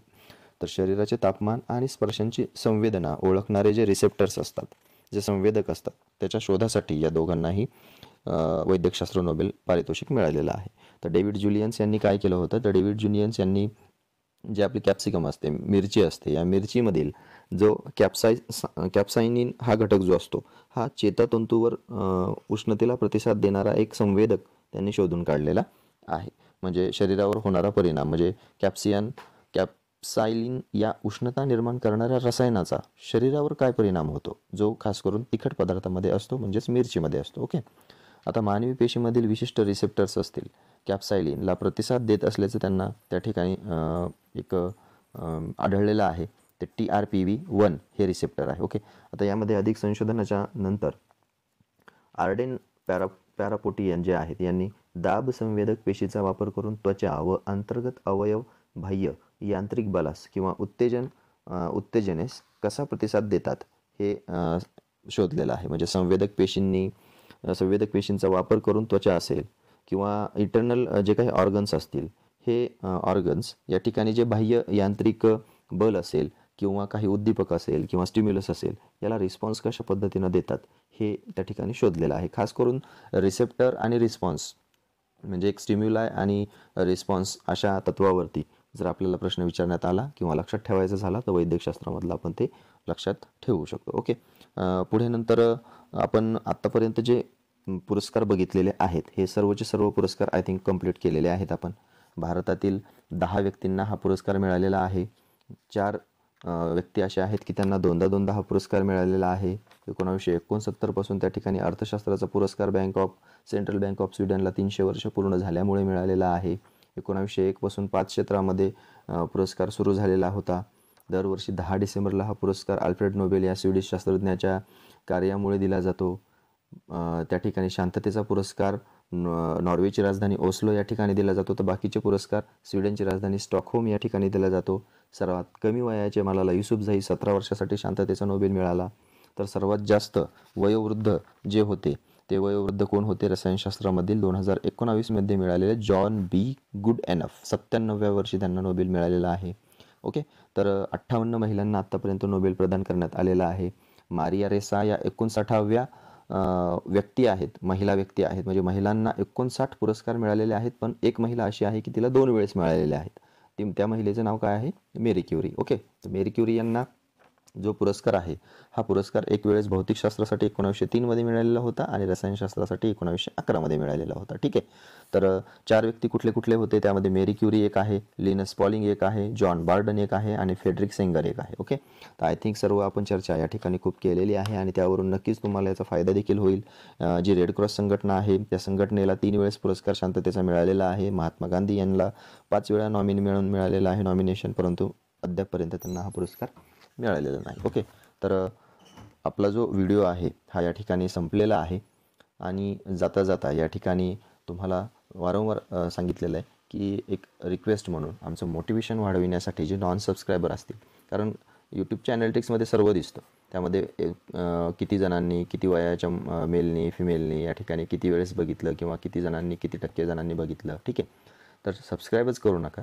तर त्या ठिकाणी बेल आयकॉन प्रेस करून नोटिफिकेशन ज्याच्या पुढे येत असतं त्यावरती ऑलवरती तुम्ही ते चालू करायचं आहे, जेणेकरून या ठिकाणी जे बेस्ट रिव्हिजन्स व्हिडिओ असतील आपल्या चॅनलवर टाकलेले, आत्तापर्यंत आपण बरेच टाकलेले आहेत, त्यासाठी तुम्ही चॅनलच्या फेसबुक पेज असेल, टेलिग्राम चॅनल असेल, यावरती तुम्ही जाऊ शकता. त्या सर्वांच्या लिंक्स डिस्क्रिप्शन बॉक्समध्ये दिलेल्या आहेत किंवा वेगवेगळ्या कोर्सेसवर आपण चांगल्या पद्धतीने व्हिडिओ बनवून त्याच्या लिंक्स देखील डिस्क्रिप्शन बॉक्समध्ये टाकण्यात आलेल्या आहेत, त्याला तुम्ही व्हिजिट करून पाहू शकता. ओके. कसं आहे, या ठिकाणी जे मेहनत घेतात ते मेहनत घेणारे जे असतात किंवा तुमच्यासाठी मेहनत घेणारे जे आहेत हे तुमच्या समोर येतीलच किंवा तुमच्यापर्यंत पोहोचतीलच असं काही नाही, परंतु मेहनत काय असते किंवा क्वालिटी काय असते हे तुम्ही पाहून त्या ठिकाणी इतर व्यक्तींपर्यंत ते शेअर देखील करू शकता. ठीक आहे. कारण या ठिकाणी ज्या चांगल्या गोष्टींची जाणीव ही कोणाला असते तर एक उत्तम अभ्यासकाला असते. ओके. तर यात तुम्ही नक्कीच असाल ही आशा बाळगून या ठिकाणी आपण आपल्या पुढच्या लेक्चरला भेटणार आहोत. ठीक आहे. तर भेटू आपण आपल्या पुढच्या लेक्चर्समध्ये. तोपर्यंत have a nice day. Bye bye and thank you.